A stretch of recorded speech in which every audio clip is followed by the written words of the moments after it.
In this world, there's two kinds of people, my friend. Those with loaded guns and those who dig.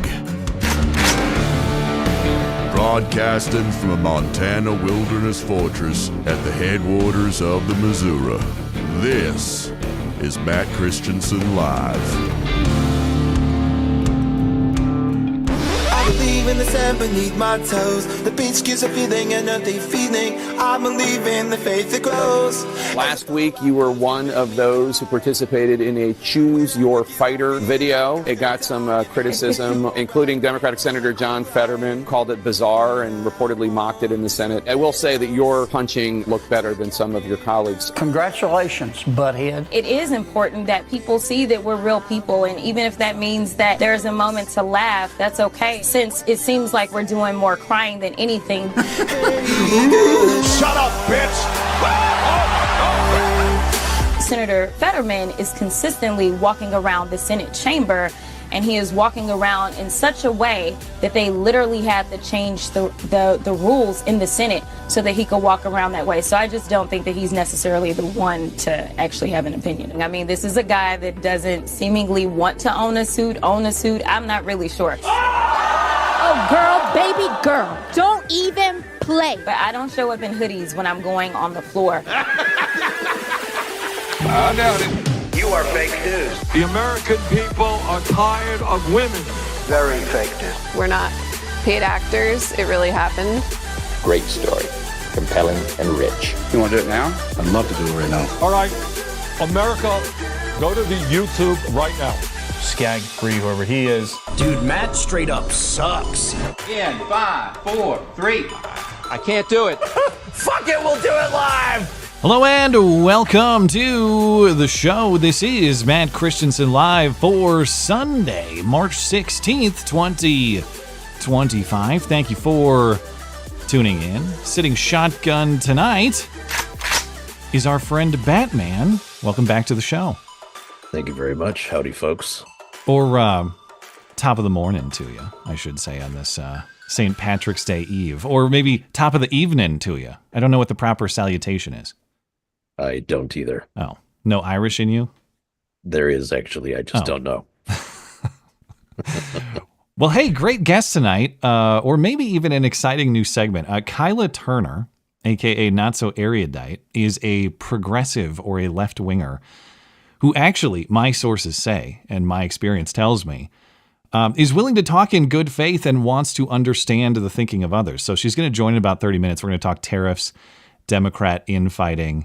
We'll see what we agree about, disagree about. Should be fun. And if this works out, I'm considering making like something of a recurring on the other side segment, something like that, you know? It'll be interesting to hear her perspective, or maybe it'll annoy you. We'll find out. But in the news tonight, yesterday, Trump started deporting people under a American founding era law to get rid of hostile aliens during wartime, and a judge blocked it within hours, but not before at least one plane made it to Central America. Did you see them getting offloaded in, what was it, El Salvador? And the El Salvador president was very happy about it? Yep. Yeah, and his tweet about that was great. I guess we're paying them to take the illegal immigrants. I don't know what the rate is, but money well spent, probably. Yeah, and we're putting them in some kind of hilariously quote unquote inhumane super prison or something like that. It's something out of a storybook, man. Well, we'll get to that in a moment. Over the weekend, Trump also ordered more strikes on the Houthis in Yemen. The Houthis are back at it again because the Houthis won't stop shooting ships in the Red Sea. Trump on Friday gives a speech to the DOJ, or at the DOJ, and Jake Tapper worries that he's going to jail for it. What did Trump actually say? Well, it's kind of one of those classic examples of Trump says a thing that's a little loose, and then the media run with it, taking the worst possible interpretation. We'll find out if Jake Tapper actually ends up in an orange jumpsuit anytime soon. Joe Biden appears to have signed a lot of very important things with an autopen, as in he didn't really sign them. A machine did. So what does that mean legally? It's not something I've considered before, but was the autopen actually the president for the last 4 years? Well, President DocuSign is an incredibly, right. At least we would know. You know, the mystery would be over. If it was a robot, then the mystery would be solved. AI is just further along than we thought. I would take President AI over President Biden, I think, at this point. Or maybe not President whoever the hell it was for the last 4 years. President Grok. Yeah. Maybe I should be careful about that, though. You know, like humans, that's like wishing for the Terminator to be president. You know, I'm probably foolish in that. Plus, we have Hoax Hate before we get out of here. And, of course, we'll take your Super Chats as well. Knuckle Hunky Buck will join mid-show for his usual Sunday Super Chat appearance. Speaking of, hey, if you enjoy the show, please consider supporting the show. You can do so. I want it. There we go. Yes, there we go. I need more duct tape. Please consider supporting the show.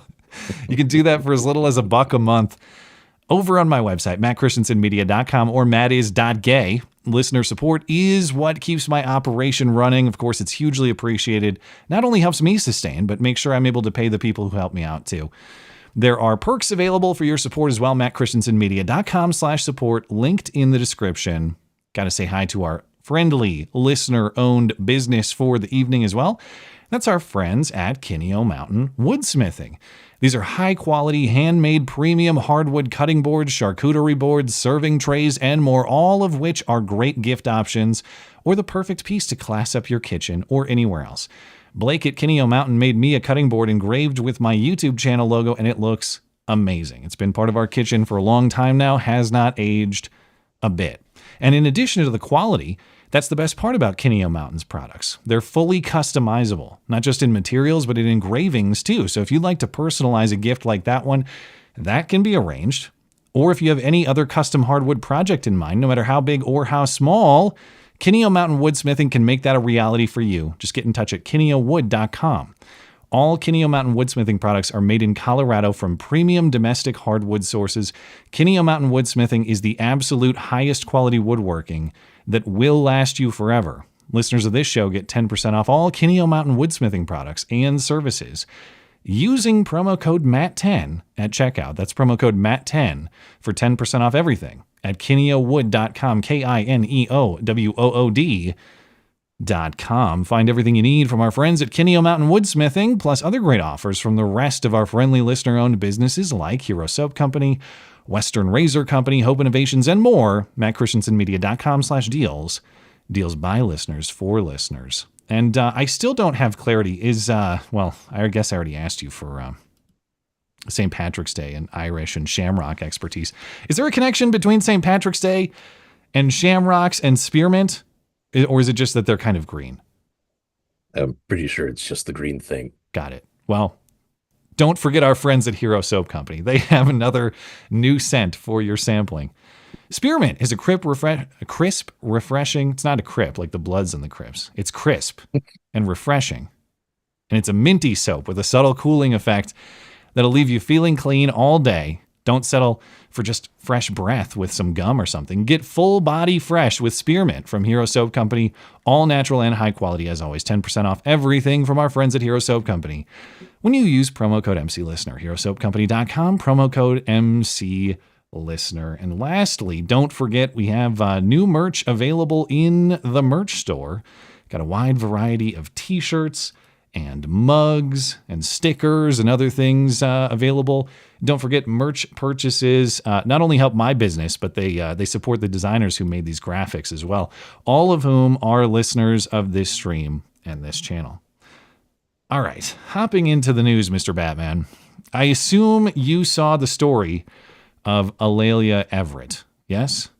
I did, yes. Okay, so this is the 17-year-old high school track athlete in Virginia who took her baton and hit her competitor in the head during a race, causing a concussion. And earlier this week, to the tune of a chirping smoke detector in the background, as is customary, Alelia Everett said all of that was a mistake and a misunderstanding. I think her father is quoted in this story as saying, actually, it was the other girl who came too close to her while they were running, and that caused her to lose her balance and trip, and then she smacked her multiple times, or tried to, in the head. Alelia Everett and her family have released a statement to defend herself from all this vicious public smearing. It's not against the law, ho, fuck you. But it turns out it is against the law, and she was charged with a misdemeanor assault charge. this week. Poor Alelia Everett. Now, the NAACP has entered the chat, okay? The NAACP in Virginia is now speaking out about this story. And if you had to guess, and I'm sure you've probably already seen, but whose side of this conflict would the NAACP be taking? Would it be the young woman of color who was smacked upside the head and got a concussion by an attacker? Or would it be the actual attacker who did the smacking? Well, I mean, this is a leftist organization we're talking about, so of course they love violent people. You know, like they love letting them out of prison. They love defending them for their violent actions. And if you're a criminal, they're going to be behind you. That's how this works. Well, let's find out per local news. Viral footage appears to show a Layla Everett striking an opposing runner in the back of her head with her baton during a track meet. The Commonwealth's attorney for Lynchburg, Bethany Harrison, confirmed she's now facing a misdemeanor charge. The NAACP is responding. From the NAACP perspective, we don't think that the legal system is warranted in this situation. Layla addressed the community this week saying the incident was purely an accident. Because nobody else wanted to hear my story except for people that know me and people that know I would never do anything like that. I would never harm anybody. I'm not a fighter. I'm not even confrontational. I wouldn't even do that on purpose. Layla is not an attacker and she is not a criminal. The Tucker family says the strike left Kaylin with a concussion. The NAACP released a statement earlier this week saying they are currently reviewing the circumstances surrounding the case leading up to court. We just want to make sure that the legal system is used in a fair and just way and with due process, and we fear that for Layla, in a lot of circumstances, she was adjudged guilty before she had a chance to prove her innocence. The Everett family has experienced racial slurs, they've experienced death threats, and we think unequivocally that those things are unacceptable. Well, do you know what the NAACP stands for? Pop quiz. Gosh. No, I don't think I do. I've stumped you, you say. All right. It is the National Association for the Advancement of what? Do you know? Oh, you know what? I did know this. Yeah, it's colored people. You can't say that anymore, actually. That's racist. Unless you say it in the NAACP context. That's right. How do you suppose colored people, NAACP, how do you suppose they are advanced when you're not just making excuses for violent attacks against people of color, but you morph the attackers into the victims themselves? What sort of advancement do you think that achieves, if any? An ability to get away with crimes. And actually in cities, we know this actually worked. So maybe my rhetorical question, assuming there was no advancement, was incorrect. Maybe there is genuine advancement. There's a legal double standard that allows, gangsters to get out of jail while you rot in prison if you took a walking tour through the Capitol building. Yeah, maybe I've thought about this all wrong, because you're right. That is an advantage, and they have gained it. So, I was thinking, like, maybe if you want to advance your people, you don't make excuses for violent attacks and crime. Maybe you move beyond that them in the back of the head. Protect honest actors who build things and achieve things and don't stand up for people who commit crimes in this way. But I suppose you're right that if you create different rules that uniquely advance your particular, or that uniquely give your particular demographic an advantage, maybe that's the advancement they're talking about. Maybe the NAACP acronym, even though I always forget the rules of the word acronym. Does an acronym have to form a word? As in, is NAACP an acronym? That counts as an acronym. Yes. Okay. It does. Unless you count NAACP as a word. Anyway. No, I don't think so. The NAACP guy in this story says, "Oh, the legal system has marginalized our people." By which you mean what? Like people who commit crimes get prosecuted? I would say it's pretty marginalizing for someone, again, a victim of color in this context. It's pretty marginalizing to be violently attacked and concussed and not get any justice out of that. That seems pretty marginalizing to me. But ironically, things are so backward that the NAACP is firmly on the side of marginalizing the victim of color. Hilarious. But they're both out on the street if they get their way. Oh, so it's just a matter of both of them not being in prison? Is that what you're saying? That's right. Oh, okay. Well, maybe the good girl who was attacked, maybe she'll be converted to the criminal way of life by this, and that will be the advancement. Maybe she'll learn her lesson. The person in that video clip of them running, that is most likely to go to prison for this was the one out front, who isn't black. Oh, I didn't even see it. Was there a white runner in there? All right. Yeah. You're telling me that a white runner was beating the black runners? Oh my God, I didn't even notice that. Wow, that's amazing. Congratulations. Well, it was also it was a relay race, right? There were batons they were passing back and forth. So we don't know who was actually where, yeah. And I remember in the story prior that this was the second, they were the second runners, I think, in the sequence. Anyway, hey, also recall, I know that you're familiar with the Zizians, the trans murder cult. And they're named after their leader, Jack Lasota, or Ziz. That's why they're called Zizians. And these are all the transgender vegans that are all connected. They're not all trans, but a lot of them are trans. And they have this. They all share this philosophy called rationalism, and they're all connected to something like 6 murders across the country over the last 3 years, including that Border Patrol agent in Vermont at the end of January. And as previously discussed, Ziz and his accomplice, Michelle Zajko, were arrested mid-January in Maryland. As far as I'm aware, they've been held in custody ever since. The best reporter following this story is Andy No, in my opinion, who I believe was the first to report that the Border Patrol murder was connected to this Zizian, that it was a Zizian murder. And this week, Andy No has an update on a Ziz cult member I haven't even heard of before. Have you heard of Alexander Somni Letham or Letham? No, but not until I read the same report that you're bringing up here. And I think every time you bring me on this show, you're going to show me a face that just makes me believe more and more and more in physiognomy. Yeah. Why are they all That's like disgusting. this? Yeah, fair question, I would say. They're like this because I don't know. I mean, that guy would make a far more attractive man than woman. Not that I'm saying he would be an attractive man, of course. That's a big game, man. But you know what I mean. No, that's ugly for a goblin. I'm just saying he would be like, as a man, he would have a path forward. As a woman, it's a dead end, and that's why he's going to prison for murder. Well, I mean, a path forward in prison, perhaps, but look at that. How can you cannot put a suit on that and then say this is a convincing picture? You can't do it. Well, this is Alexander Somni. I guess Somni is the trans name. Is Alexander the dead name? I don't know. But there was this pretrial court hearing on Friday for these attempted murder suspects, Alexander Somni Letham and Tessa Burns, a.k.a. Surrey Dow. And this is in Solano County, California. This is all in connection to the murder of the guy who was letting the Zizians live on his property in Vallejo after they met him in the marina in Half Moon Bay, south of San Francisco, when the Zizians were living in their World War II tugboat before they abandoned it. And at the hearing, Letham, this guy's in a wheelchair, and I assume that's because he got shot by the Vallejo guy. I think that's why he's in a wheelchair. I'm not sure.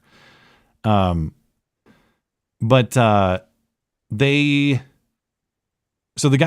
guy's charged with attempted murder for the first time. They tried to kill landlord guy.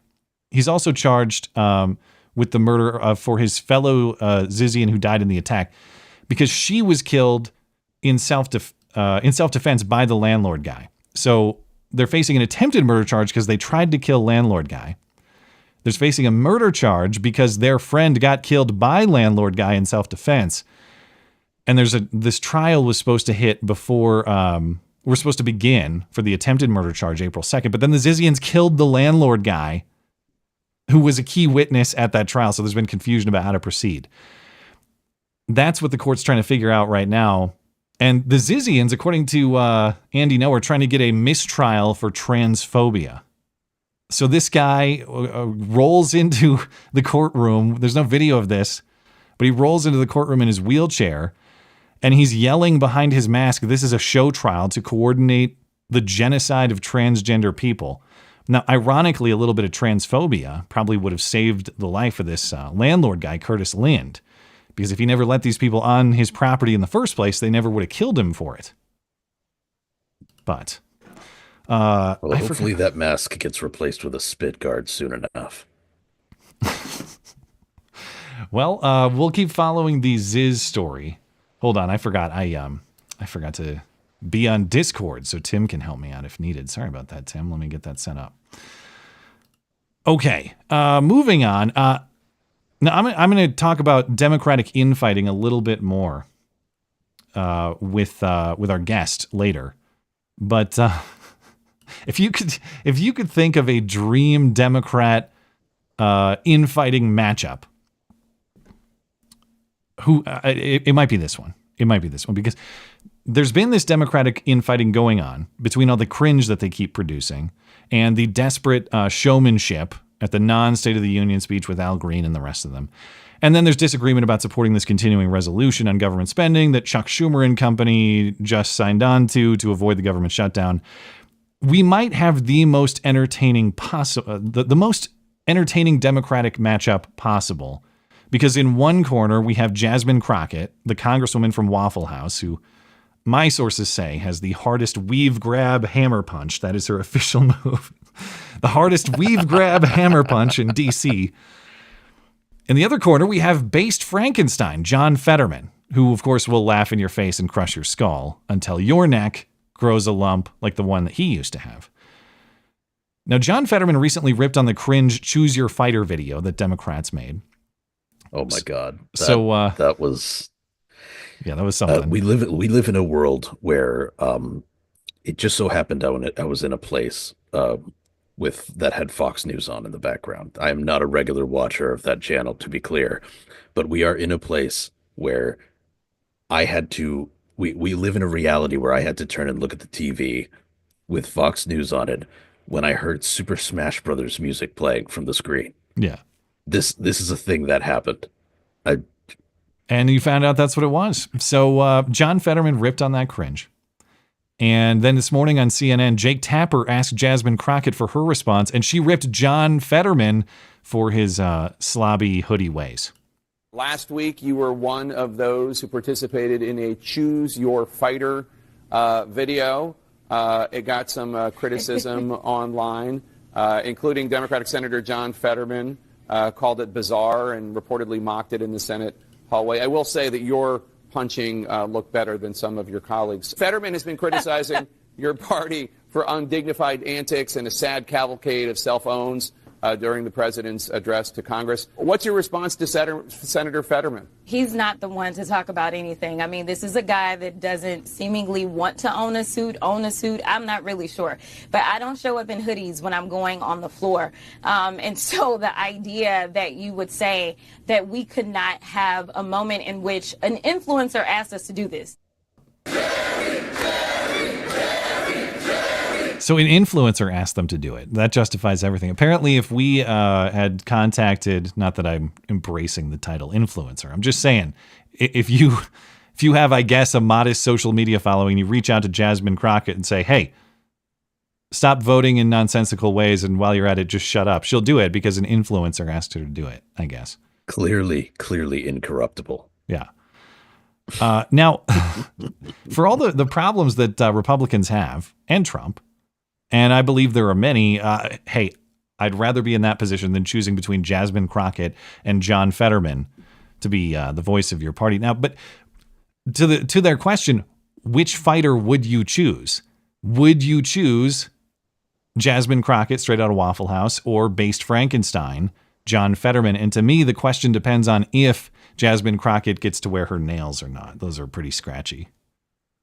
I don't think the nails would matter because, I mean, the guy's like, 860 pounds, and they'd probably be pinpricks to him, even if she managed to use them properly, which I'm not sure she's competent enough to do. This is, it's like gorilla versus Wolverine, you know?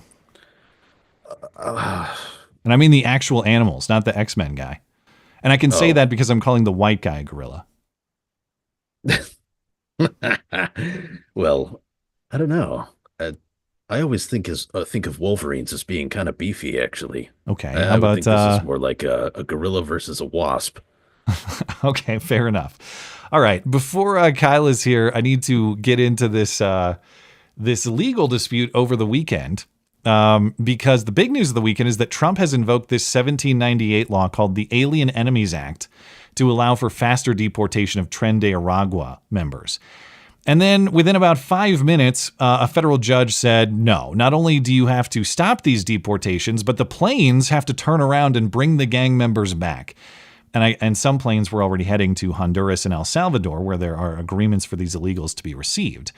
And as far as turning around, apparently they didn't, or at least some of the planes didn't, because early this morning, El Salvador's president, Nayib Bukele, I don't know how to say his name, but he tweeted, oopsie, too late, about the order.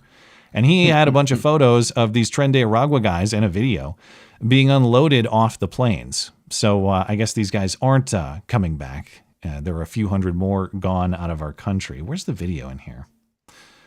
He's got this video. But as far as the law at issue here, the Alien Enemies Act of 1798 offers the president wartime authority for mass deportations. Trump is calling these Tren de Aragua members foreign combatants, essentially, and removing them more quickly than the usual deportation process allows. Now, the act has been used 3 times before, all during war.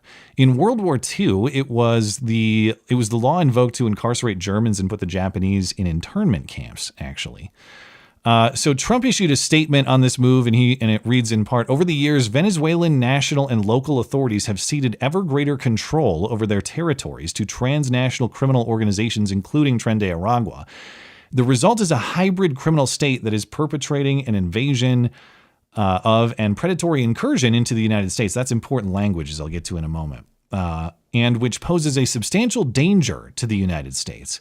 The lawsuit was brought by the ACLU National Organization, the ACLU DC chapter, and something called Democracy Forward. Now, as far as the law here, I don't think any sane person would dispute that Venezuelans are illegal aliens from a hostile country.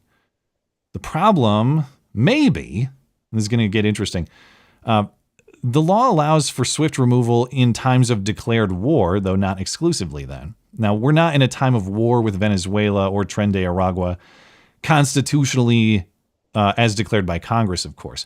However, that's not the full scope of the law. The law also says, whenever there shall be a declared war, as we're describing, or any invasion or predatory incursion perpetrated or threatened against the United States by any foreign nation or government, and the president makes a proclamation about it, then they can be removed too. So it's not just a congressionally declared time of war. It's also if you have some sort of hostile invasion and the president makes a declaration about it, as happened in this case. That text does bring up another problem, though. Does Tren de Aragua count as a foreign government or nation? And that's partly what the judge was getting at in this case, using the act to label Tren de Aragua the equivalent of a foreign government. Now, I'm going to stop there in terms of the facts of the case because I want to be sure to get right to our guest and be timely with that. But before I do, I'll open it up to your thoughts if you have any.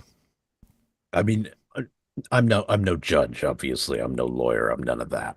But as far as I can tell, he has satisfied all of the all of the prerequisites for that law to use it in this case, right? Because I mean, do we need to distinguish between an invasive government or an invasive organization? We know they're an organization, and we know that they've invaded. We know that they've tried to take territory functionally in this country, in Colorado and places like that. So, as far as I'm concerned, these people got off easy by being deported. Yeah, well, it's going to be tougher down in jail in El Salvador, it looks like. I think the only question that super prison in that analysis is, does the law strictly apply only to foreign governments or just hostile foreign actors generally? It's probably a tougher case to say. Well, maybe not. I mean, there's always been the claim the Venezuelan government is intentionally sending people out of its prisons here. It's an official government act by a hostile government or nation. The argument might not be as much of a stretch as it sounds, but... tell you what, man, let's return to this when we get back after the guest and after Super Chat, and we'll discuss this a little bit more. In the meantime, I am going to step out, grab our guest, Kyla Turner, and I will be right back. stand back and stand by.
My guest tonight is Kyla Turner, also known as Not So Erudite. Kyla is a left-leaning content creator who talks about where the social meets the political. She has a background in psychology and psychometrics. She is a Canadian who immigrated to the United States this year. Find her links atop the description. Kyla, thank you for making time for me. Yeah, you can hear me fine. We're sounding good. Yeah, I might have to give you a little bump, but yeah. You know, yeah, thanks so much for having me. Of course. I call it the duct tape production around here because there's always something that goes wrong. So, don't worry if it does. But such is the way with tech. I get it. But let's get an introduction to start. Now, I met you through a mutual listener. Shout out to him because I'm sure that he's listening. If not live, he'll be listening later. But I gather that you're something of a progressive or a left-leaning person who's actually willing to talk in good faith, which is something of a unicorn or Bigfoot or something like that these days, at least in my opinion. So give me a sense of your background, and then secondarily, how is such a thing possible? What kind of monster are you? Sure. So I guess, but you did a pretty good job on the background. I got into social media kind of by exact accident. I've been left-leaning since probably I was like 21, 22. Grew up in a pretty conservative fundamentalist background from Alberta, Canada, which is like the Texas of Canada. That's just north of me. That's basically Montana, yeah. Yeah, basically. Grew up kind of ranching, riding, so being very kind of infused into that, and then went into my psych program with kind of an emphasis on neuropsychology, neurobiology. I'm a pretty big nerd. And I actually don't think I'm a unicorn. In fact, I think what happens is because I'll go into like right-leaning spaces and like, we just can't find liberals who will talk to us. But then I go into like left-leaning spaces and I just can't find Republicans who will talk to us. So I actually think both sides are probably maybe more willing to come to the table than either side expects. I think the problem is that the maintaining good faith decorum can be tough when the topic is politics, which I think everyone is their identity is very tied to, they're very emotionally tied to. And so I think that can cause a lot of breakdown in communication. All right. Well, going forward, I thought this would be potentially a fun segment. We could do something like On the Other Side or In Fairness, something like that. But in our discussions, the truth is you and I have actually talked very little news, politics, maybe a little bit of philosophy, but not much. Yeah. And so for all I know, we actually agree on everything. I have no idea. But so I don't want to frame this as like it's debate time because I just don't know. I have no idea what your opinions are, no idea what your philosophy is going to be. But I know you wanted to talk tariffs. So let's start there. What do you want to talk about with tariffs?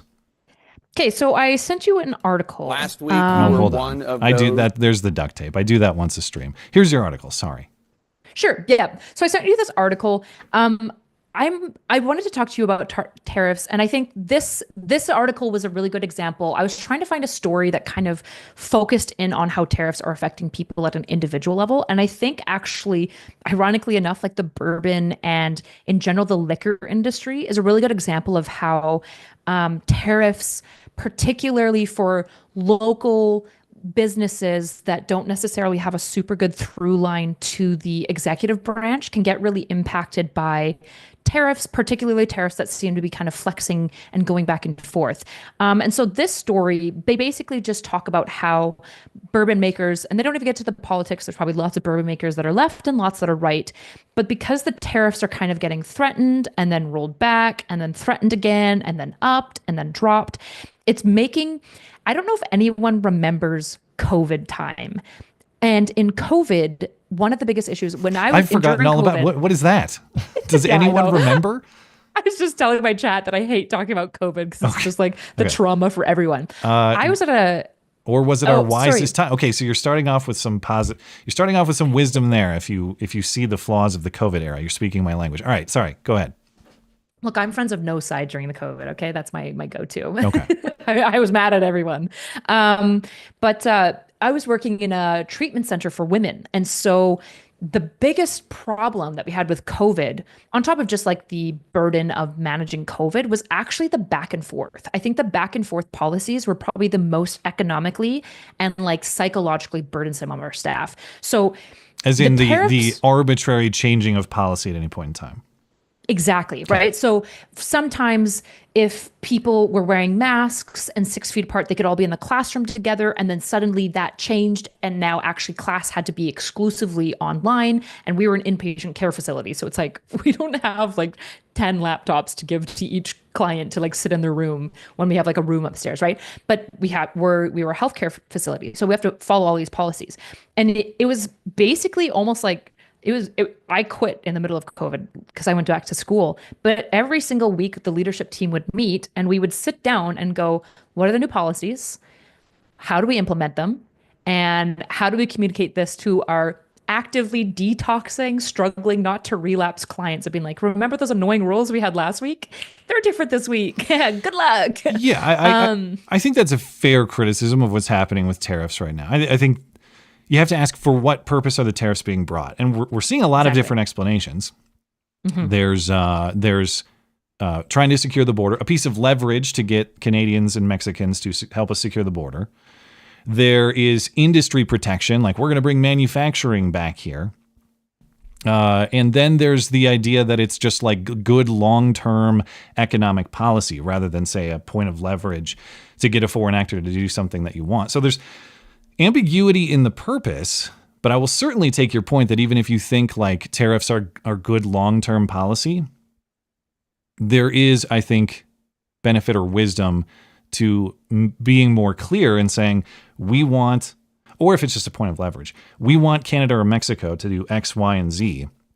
When they do X, Y, and Z, the policy will change. Until then, the policy will be this. Because even bad policy, people can plan for. Chaos you can't really plan for. So exactly. I'm with you on that. What do you think of the philosophy of tariffs, either as a point of leverage with foreign countries or as long-term policy for industry protection? So we were actually, my chat and I were listening to Ezra Klein talk to Kimberly, I can't say her last name, but basically an economist, researcher. And I see tariffs as a tool. I'm neither pro nor against tariffs, just like any other. I see most of these things as tools, right? The question is what they're doing.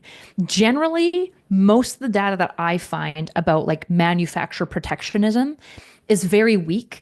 Even, for example, I don't know if you remember, Biden did a tariff on EV and microelectronics from China. And he did it under the guise of, we just got to protect EV. The problem is that typically what happens is that while you might create a little bit of this niche for a local market to hopefully grow, there's so many other ramifications. So for example, if you're tariffing electronics, while that might benefit to some degree, creating local industry to make local electronics, you're also harming things like NVIDIA that are not related to EV, but do need electronics. This is very much akin to the steel and aluminum ban. While, yeah, it's probably good for steel workers, it can be incredibly difficult for any intermediary developer, which a lot of American industry is intermediary. There's very few raw resource processing that's going on in America. Most of it is things like making silverware, making products out of steel and aluminum, and then selling and exporting those or selling locally. So the protectionism of manufacturing I basically never buy. I don't ever really see good evidence that it does that. I think it's a really good soft power tool, though. Like when we use it to make China back off of Taiwan, I'm actually decently for that. I think the economic hit might be worth the trade to stave off like potential like arms battles. So when are you Canadians going to give it up? When are you finally going to cave? To the annexation? Well, to all, I guess, to the tariffs, but long term to being the 51st state, sure. Probably never. Like the reality is that Canadians are never going to give up universal health care. That'll never happen. And do you think they'll back down in the tariff war, though?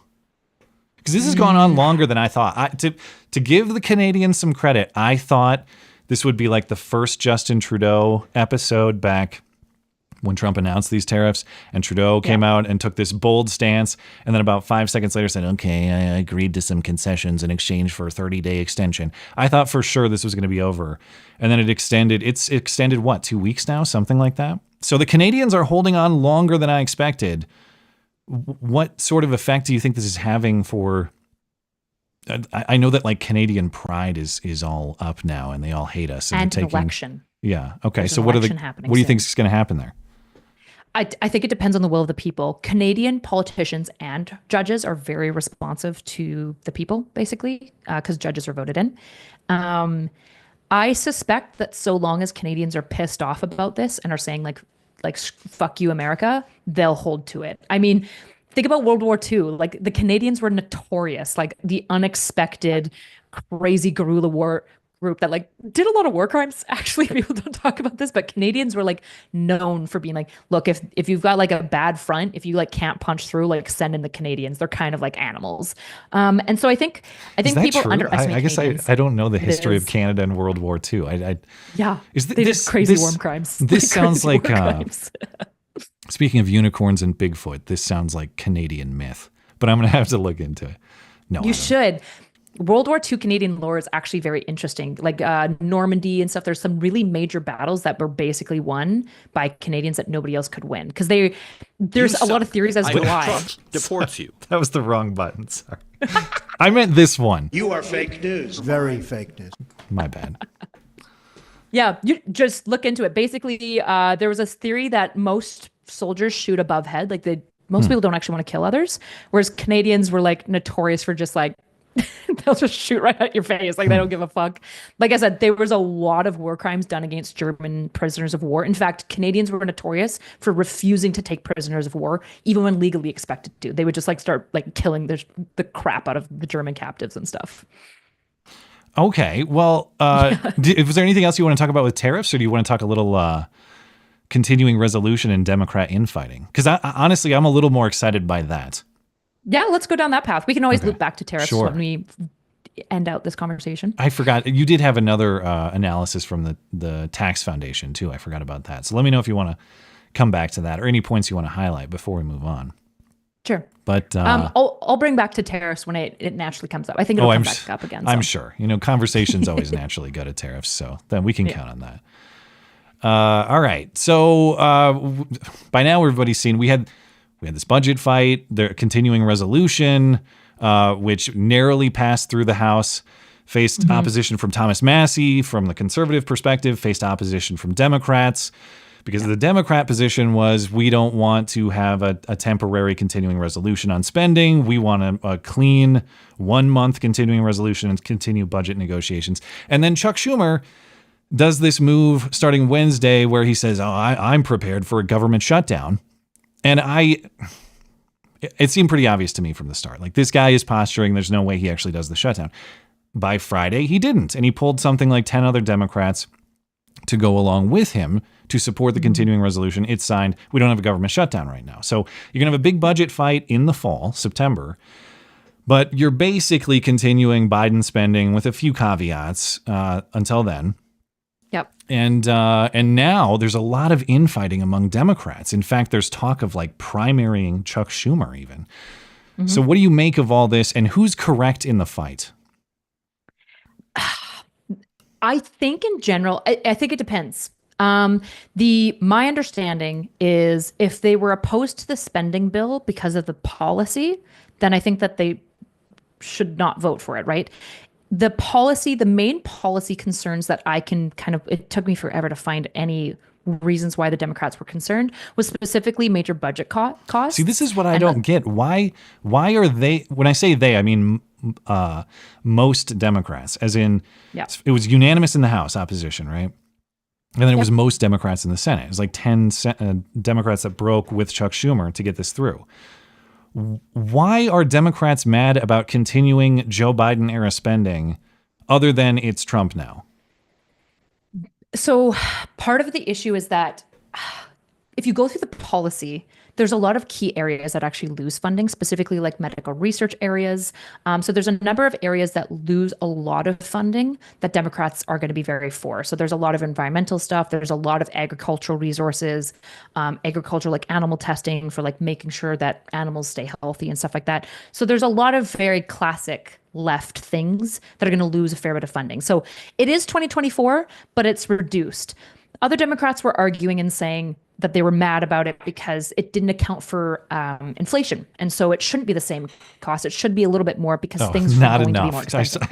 I should have understood that. Not enough. Yes. All right. And then the last one is essentially a concern that this spending bill basically was like one of the last places that Democrats could stand against Trump and a lot of his like executive actions, for example, that they're very angry about. And this was like one way to basically like shut the government down and basically tell Trump and them, fuck you, come to the table and work with us, or like we're just going to obfuscate you at every turn. And that's my suspicion is a lot of the energy that's going on is essentially there was this talk. Chuck Schumer's talking about a bipartisan bill. He wanted a temporary 1 month spending order and then a renegotiation because he wanted a more bipartisan spending bill. And then the Republicans basically flipped on him because that was initially being promised to him and then they flipped. And so I think a lot of Democrats basically viewed this as like the last opportunity to stand up against Trump and say like, you need to play ball with us or like, it's over. Like, come play ball with us. They're going to get that in September regardless. And for now, even if it's not increased spending, they're still getting basically everything they had under Joe Biden. Like, I don't understand how Democrats look at this and see anything other than a win. You are essentially extending. Now, I know there's Doge and all that stuff, so maybe not quite. And they're saying through impoundment, they're going to cut back a lot of this spending. They're going to claw a lot of it back. So maybe it won't be like true Biden era stuff. But if you're Democrats, you've been ousted from the presidency, you've been ousted from Senate leadership or Senate majority, and you didn't take the House, so you don't have a single, you don't have a piece of power in any of those places. I think you have to be thrilled that the legacy of what you had at the end of 2024 continues for most of 2025. I don't understand how they aren't excited about that. Because of the major cuts that are being taken. Like there are a lot of important cuts that are going to just fundamentally be anti-liberal that they are opposed to. Specifically, like I said, there's a lot of medical research funds gone. There is a lot of environmentalist causes gone. And so when it's being presented as like, this is just Biden's spending plan. It's like, no, it's not. First of all, the executive orders have already hacked apart a whole bunch of areas that Democrats tend to like USAID. And on top of that, the spending bill further hacks. Like all it does is maintain spending or it cuts it. That's what this bill is. And so there's a lot of cuts going on that I think are being underestimated by Republicans when they're thinking about the Democratic response. So who's right? Are you team Schumer or team, I guess, Jeffries and AOC and the rest? I don't know. I'm kind of mixed on this because so just so you know my position, I want to see a stopgap established for Trump. I think what he's doing is unconstitutional. I think he isn't respecting the Constitution. I have a very big issue with Trump. And so in terms of what, the Doge stuff or what specifically? Kind of all of it. A lot of his executive actions. He's recently been defying court orders, like the Venezuelans that were being flown back. He's defied orders by not sending them back, by being like, oh, they were in international waters. It's like, that's not really, I don't know if we're looking for loopholes here. I ask this question not as a gotcha, but because I don't know. Yeah. Biden did a lot of that stuff. See the student loan forgiveness nonsense.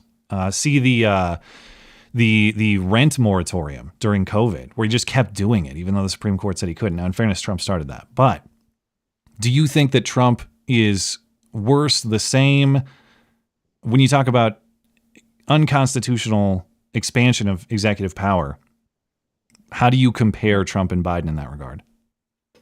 I genuinely, so hot take, I think Trump is significantly worse, mostly because of his backing by specific groups like Peter Thiel, Musk, and some of these kind of like technocrat individuals who have a very specific accelerationist view regarding democracy. These are people that are like expressly and explicitly anti-democracy. These see democracy as creating major stopgaps. Peter Thiel is a very radical fundamentalist Catholic. He's like really into Revelations, but also Catholic, which is a really weird blend of things. But they truly see the bureaucracy of a democracy as in the way of them fighting like a greater evil. This is what Peter Thiel talks about and writes about. And so Trump, I don't think, is just sold out to Peter Thiel. I think he's influenced by kind of like three major groups around him, like the neocons, the Peter Thiel kind of liberal technocrats, and then more of like the Steve Bannon era. And the issue is that it seems that the Thiel camp has been most influential on him in a lot of these executive orders at minimum. Do you think the Democrat Party is immune from those concerns? Or better? No, maybe not immune, but better on that. Better, like insofar as like respecting the Constitution? Well, I suppose, like, do they not have the same wealthy influencers? Do they not have the same preference for political expedience over, say, constitutional fidelity? Because I hear what you're saying. I'm not saying, like, I share the desire for constitutional fidelity. And Trump has had his breaches of that. I think it's fair to say. But I look at the Democrat Party and I hear everything you're saying. I just see an application just as valid to them. I guess I'm trying to assess your loyalty to the party, and maybe you're not at all. I don't know. I'm not super loyal to the Democrats. I think you're not going to find me saying that the Democrats haven't engaged in the exact same Moloch game that the Republicans have. You pointed it out. For example, Trump started defying court orders, and then Biden followed that up. Biden pardoned his son when we were criticizing Trump for all these like wrong pardons, right? So I really do see the Democrats as participating in this Moloch's game. Everyone is super opposed to super PACs apparently in the Democrat Party, but also you have to have a super PAC party. And also nobody's working to make bills to get rid of super PACs, right? So I think the rot goes both sides. I'm very concerned though about the level of brazenness. For example, having Musk in the room while you are doing major presidential addresses, having Musk feel cavalier about like making what appears to be Nazi salutes. Maybe it's not a Nazi salute. Wait a minute. Maybe it's just a meme. Do you actually believe it was a Nazi salute? Here, we found the issue. I think if it wasn't, he was exceptionally memeing about it, which is also insane to do. I'm watching the State of the Union and he's waving and I'm thinking, come on, man, just do it. Just point that hand out there. Just lean in and go for it. All right. You do it. If you don't think it's a Nazi salute, do it. Double-handed. Double fist in that like Nazi salute. I'll do whatever gesture you want. I'll give you the white power sign. I'll do whatever you want. That's what he was doing, right? And so it's like, I don't know if he was trying to be like, the Nazis are here taking. I don't think it's like some secret cabal. I think he felt confident enough that he could get away with that, which wouldn't have happened 10 years ago. I think that Elon Musk is like a racial identitarian in that way? I mean, I think he's explicitly a racial identitarian as far as like his takes on apartheid and stuff. He comes from South Africa, which is an exceptionally racialized identitarian space. But you think in the context of American society? No, I think Are you asking me? Do I think that Musk is a Nazi? Like, if you're, do you believe that he was memeing to like troll people, or do you believe he genuinely believes like a Nazi ideology? I think he was memeing to troll people. Okay, all right. That I could understand. Felt brazen enough to do so. Brazen, yeah, which is concerning. You Canadians and your pronunciation. It's pretty wild to be at an inauguration and to meme troll a Nazi salute. I don't think Bush would have ever allowed something like that. That would not fly under Bush. See, I think he's just, for lack of a better term, I think he's kind of a spurgy guy who just kind of like had a moment. I don't read into that very much. Insofar as I don't read into Democrats doing the same thing, standing at podiums, raising their hands in the same way. Sure. Yeah, but the issue is it's symbolic of something. If he had just done that, but he wasn't actually part of Doge and he like wasn't in on like major press meetings and wasn't like talking authoritatively and implementing like government audit and stuff, I think I would mostly be like, wow, that's crazy. Also, whatever. Like I think it's not that big of a deal. But the problem is that it's symbolic of the fact that he was allowed to do that. He also will speak over Trump during speeches. He is fully auditing the government. He is regularly advising Trump. I mean, they're seen together at all times, which the reality is that you're just not seeing that from the Democratic side. And so like, I think I've seen posts being like, well, maybe it's the trolling. Seeing, say Mark, I don't know if Mark Cuban is actually a really large Democrat funder. Probably though, Mark right? Cuban can't troll. I don't. God forbid he try. No, I don't see him giving state addresses. I don't see him sitting right beside Joe Biden and informing him. But isn't there a counter argument that's like it's better to have him right out there doing it transparently than simply hiding behind the scenes and whispering in the guy's ear and actually controlling him puppet style without presenting that to the people honestly? Isn't there a counter argument there? I don't know if I ever would be, I don't know if it's a convincing thing to say that a veneer of transparency is better than just doing a bad thing. I think we should all agree that it's probably a bad thing. And also, it seems like transparency is somewhat under question. Tariffs by nature are somewhat non-transparent. Well, I would agree that, as we discussed, like the motive and what is actually attempting to be achieved through the tariffs could use a little clarification. I just don't know that that means that like Elon Musk is presenting a veneer of transparency with Doge. I mean, insofar as he is a high-level presidential advisor, I'd rather have him out there under media scrutiny, taking questions in front of the people than hiding behind the scenes and pulling the puppet strings without anybody being able to access him. Sure, but he also owns, so like the issue is like there's no comparison here. Like say we're saying Mark Cuban is like the big spender on the Democrat side. He doesn't own a social media platform. He isn't using a social media platform to push a specific candidate. He's not like making that candidate right before the election like the header of the social media phase. He's not doing like some increasingly weird things with his free speech platform, like banning people who just like call him names, right? There has been some of that, and that's been disappointing, yeah. Yeah, it's incredibly disappointing. And now on top of this, we're giving him a government position, right, as a non-American citizen, which is at the end of the world, but an interesting choice, despite him being also one of the major funders. And on top of that, the veneer of Doge transparency is that I don't know if anyone would look at the receipts that Doge posts and go, yeah, this is a transparent way of trying to communicate what we're finding. Because if you look at those receipts, most people can't even read them. And if you look at the receipts, they're oftentimes claiming things that end up having to be like corrected, not by their own volition, but by media pointing it out. And so you have this like major issue where people are like, but it's so transparent. And it's like, is it though? Like, is it transparent of, for example, researchers to release all of their data, but then when you look at it, you have no idea what you're looking at because you can't read that type of data. Well, I would rather have that than nothing, I guess. I mean, the question is compared to what, you know? But all right. I'll leave that one there. Before I let you go, you sent me a New York Times article that poses an interesting question I'd like to pose to you. Let's say that Sure. Democrats had prevailed in convincing Chuck Schumer to stand by the shutdown. Who do you think that helps or hurts? Is that a Trump benefit, or is that a Trump? Is that hurtful, harmful to Trump, or do Democrats benefit, or are they harmed by that? This is actually why I said I'm kind of 50-50 on what I think was the correct act. I think like the performative standing up to Trump is probably the best for their constituents. Who it's actually best for, I mean, if you read through the bill, if the government shuts down, the executive branch actually in that way has actually more power because they have to do certain things through like emergency, like protocols and whatnot. So in some ways, like Schumer argues, the shutdown would actually have given more power to the executive branch. Whereas other people are arguing by passing the spending bill, you've now set into stone, essentially, this spending bill and this spending plan that is going to like cut down a whole bunch of stuff. And so to be honest, I'd be fine with shutting down the government. I lean towards that mostly because I genuinely think we're arm in arm Trump on this one. We're Nazi arm in arm here. Do a Heil with me, and we can agree on that.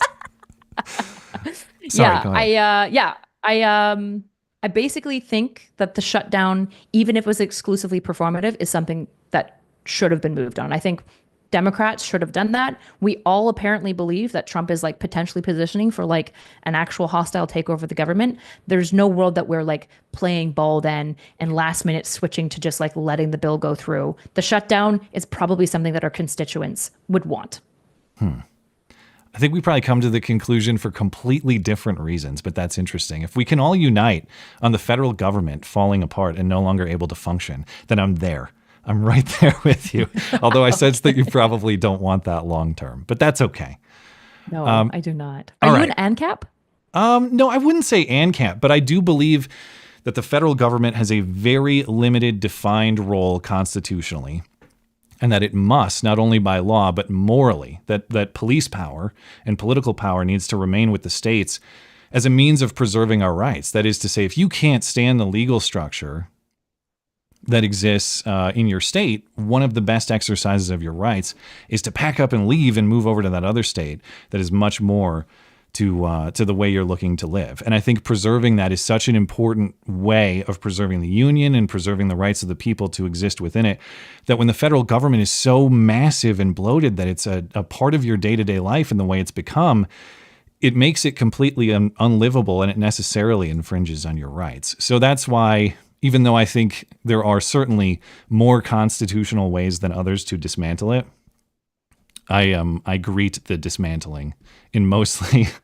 not any means. All right, like I'm not a January 6th insurrectionist. Okay, like I have a moral core, but that's my general philosophy. Gotcha. So then, are you broadly opposed to tariffs since they do consolidate power to the central executive? I don't necessarily oppose. I don't think they're unconstitutional or something like that. I think that Sure. the federal government's role is representing the United States internationally. Okay. I'm not convinced that they're great policy long term insofar as they are a tax. Now, if I could choose between tariffs and income tax, I would choose tariffs because I think a consumption tax has consent mechanisms that are much more moral. I can choose to consume those foreign products that are tariffs or not. Income tax, you're just stealing from me. I make $1, you take a percentage. There's no way to escape it. The consent mechanism is minimized. So if in a perfect world, if you could eliminate the income tax and trade it for tariffs, I'd be interested in something like that. I have questions about tariffs as especially in addition to the income tax. Is it wise long-term policy insofar as it's a tax on the American people at the end of the day? But no, I don't think tariffs are are a legal problem necessarily. Yeah. Yeah, it's just if you're interested in kind of like that republic model, tariffs are interesting because my understanding is that, say you reduce like income tax, my understanding is that tariffs always go to the federal bank, right? It's like the federal tax funds. It's the federal government. I don't think like Florida is getting that much from import tax and tariffs. No, I could be incorrect. Am I incorrect about that? I think wouldn't that go exclusively to the federal government? Unless there's some sort of agreement with the state or something like that. But. Well, like if you're pro-republic, right? If you want Florida to be able to decide what's best for Floridian people, then tariffs are kind of like the antithesis of that. Well, because it's taking money into the federal and away from antithesis and the Brazil, all these Canadian pronunciations. You're killing me here. That's okay. Once in the history of this show, I said epitome, and it was one of the most embarrassing things I've ever said on air. The epitome instead of epitome. Like the epitome? Yeah. I said epitome. Wait, how do you say brazen? Brazen. Brazen? Yeah. Gotcha. Okay. No, I'll close on this point that I think the federal government has a legitimate constitutional basis to exist. Insofar as it has a legitimate basis to exist, there are going to have to be fundraising mechanisms for it to function. I think that tariffs are a constitutionally acceptable method of doing that. They're not perfect. They may have flaws. But I don't necessarily have a legal problem with them. And the states are free to handle their business as they would see fit too in terms of their own fundraising. I guess, does it put the states at a disadvantage? I suppose, but it's legitimate federal policy that the states can elect their representatives to deal with if they don't like them. Override the president if you want to. You change the law and override the president. It's just interesting. Because I think with tariffs, right, states might have to do more income tax to make income. They might, or sales tax, There are other methods. Yeah, there are other methods. But anyway, The half hour's already up. So thanks for helping me make it disappear. But is there anything else you want to mention before you're out of here? No, I'm going to be still live streaming. So if anyone wants to come scream at me about my opinions afterwards, you're more than welcome to join me. No, please stay here, then go scream at her about her opinion. She can't steal my people true. over. True. That's all right. Stay here and then come over afterwards. Scream at me in the comments. Join my Discord. You're welcome to go back and forth however you'd like. And if you'd like to, Kyla Turner's links, Not So Erudite, that's all linked atop the description for you. You can find her. And hey, I appreciate your willingness to come on and talk, and I look forward to talking to you in the future. Yeah, ditto. Thanks for having me on. I appreciate it. And for my chat, if you guys like Matt Christiansen, check him out at all of his places. Well, that's right. You're streaming on YouTube that's right now. Are you simul streaming right now? Yeah, I forgot. Yeah, I forgot you were doing that. Cool. Thanks for doing that. Yeah, Appreciate it. so and hello to those who like Kyla's him, audience. check him out. Yeah, I promise I don't Heil Hitler every episode, just some. So, all right. Thank you. I'll catch you next time. Right. Okay, bye-bye. There she goes. That's Kyla Turner, Not So Erudite. Find her links atop the description. I'm going to go grab Knuckle Hunky Buck. We'll catch up with your super chats. I'll be right back once again. Stand back and stand by.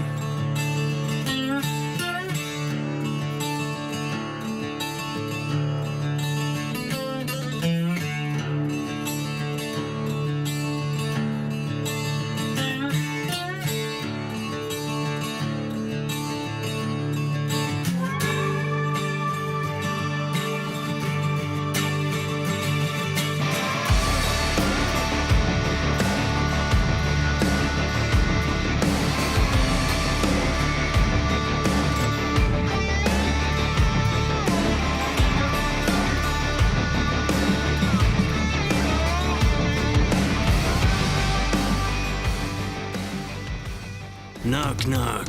Who's there? Knuckles.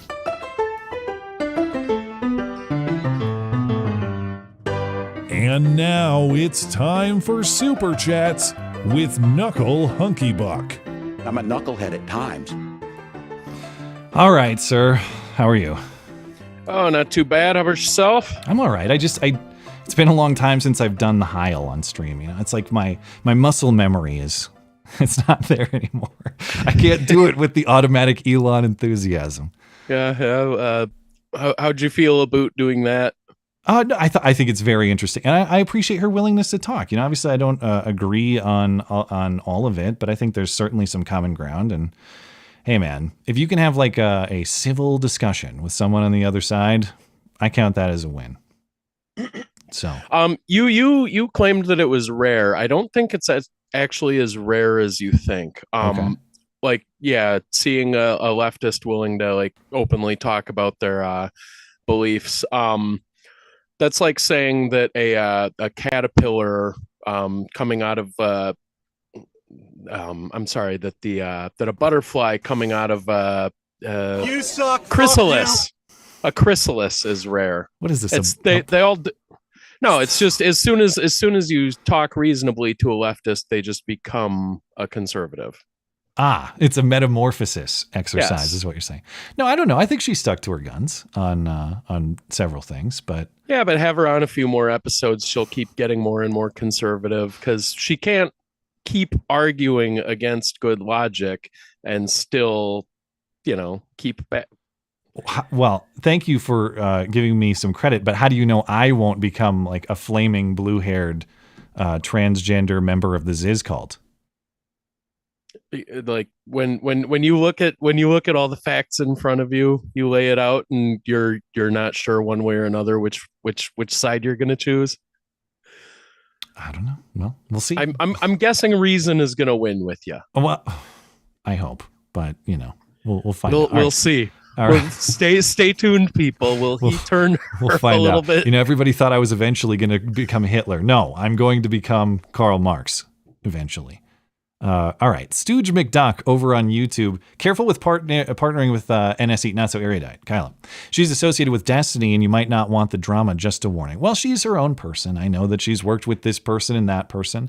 And, frankly, I understand if you don't like this person or that person, and there are people I don't like and this and that. But I appreciate her willingness to talk. And frankly, a lot of people have said, I don't similar things to me or about me, like he's associated with that person or this person or whatever. She's her own person, and I don't hold her accountable for anybody else or anything that anybody else has said. Josh, you're up. Josh, you better maintain that perfect record of avoiding drama, right? Okay, Joshy boy. Hey, I had a good run for a while. Remember the days when I used to beg for the hit piece? Now I beg for tranquility.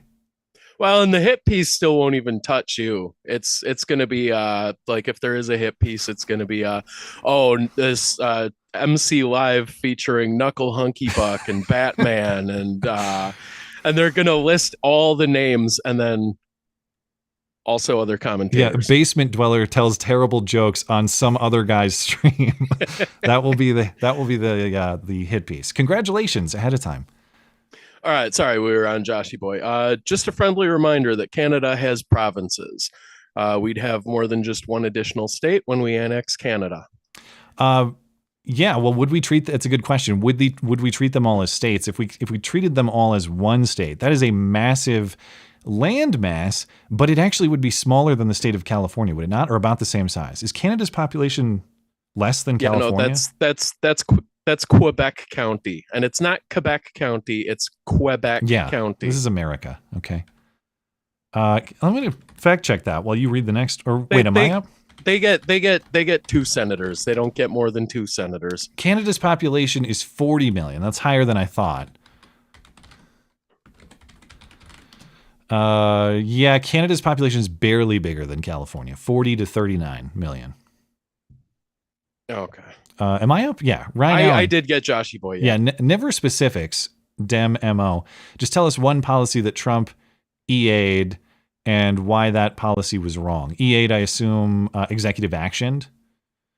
Yeah, we could get into that. I probably could have pressed a little bit more on that. Like, what was the unconstitutional action? She did give some specifics about the stuff going on with the deportations of these Venezuelans right now. We're going to get back into that in just a minute.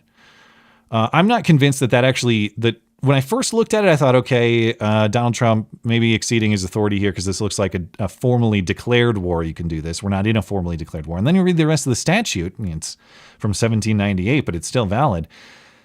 It's not just congressionally declared war. There is extra language in there that I think, if not clears what he's doing, is very, very close. So this is going to get legally interesting. Yeah, I think it's funny when they talk about executive actions and like they try to criticize Trump using executive actions to reverse executive actions that Biden made. Like using executive actions to reverse executive actions, especially, is like if a kid comes by and starts playing with the chess pieces on a chessboard that adults are playing a game. And it's nobody's turn and they're just moving pieces. And then if you pick up the pieces and put them back into their original places where they belong, and somebody's like, hey, you can't move that piece. You just took your turn. Oh, fair enough. That's Trump's executive actions. He's fixing the pieces on the board and people are like, hey, you can't move that. Did you see the last guy moving? He has done around? some bullshit though, like the machine guns or the bump stock stuff. Bump stock is machine gun. He started the eviction moratorium. There's been some nonsense, but wait, Trump did an eviction moratorium. Trump started that, and then Biden continued it despite the Supreme Court striking it down. Oh, really? Yeah, I didn't know that one. Yeah, Trump started that one. I don't remember if he wanted to do an executive order or not, but he wanted to do something against flag burning, which I'm dead set against. You're against the burning or the executive order? You love your burning? The executive order. Yeah. I don't love my burning. I hate my burning, but I swore an oath to support and defend the Constitution, not the flag. All right, fair enough. I'll see you in the Zizian cult soon. We'll both join there. All right. Do I? Speaking of which, that Zajko, the one picture you showed of them by it is a woman apparently. I don't think she's even trans. With a picture of that mug, I think them are biologically. Are you talking about the one today? No, I'm just the person. The old one, Zajko, like the one I showed weeks ago. The one you showed weeks ago. Yeah. Just any picture of Zajko, like the mug on that thing is they, them are actually biologically correct pronouns. Yeah, very ambiguous. Scientists can't determine, actually. They've attempted and they've given up. All right, let's get a few more. Let's get Esoteric Unbound. I'll stop there. We'll move over to Rumble. All right, let's see. Listening to a lefty talk about constitutional fidelity is like listening to the Girls on the Whatever podcast talk about the importance of chastity. Maybe. I mean, I don't want to discredit her immediately because I'm sure she is genuine in that perspective. I don't think she's like throwing that up as a smokescreen. Like, oh, I'm faithful to the Constitution. I think if we were to drill down in what that means, we'd probably have some disagreement. But I think that she genuinely does want to be constitutionally faithful. But maybe we'll find out. I don't know. People will be into this or they'll hate it. I don't know. We'll see. No, I think it's a great bit, even if people do initially recoil at it a little bit. I think the idea of and just like making people more comfortable, like encouraging pushback, and just showing them kind of how it's done. And you're not going to get it perfect every time. Sometimes you're going to hold back a little bit in a conversation, and that's fine. You don't want to go into every conversation with your guns fully blazing. And it'll get more comfortable over time too. That was Kyla and I have talked like under an hour total, I think, in our entire time. So, I don't necessarily know not only her philosophy, but how she operates and all that. So I think it'll be interesting to develop over time. But no, and also I think that bit kind of plays into what I've been starting to realize what this show really is. You've been like kind of talking about it, like trying to kind of wrap your head around it. It sounds like like yourself, like what it, like it's not like this podcast or whatever. I figured out what it kind of is. It's a modern day equivalent of like AM talk radio call-in show.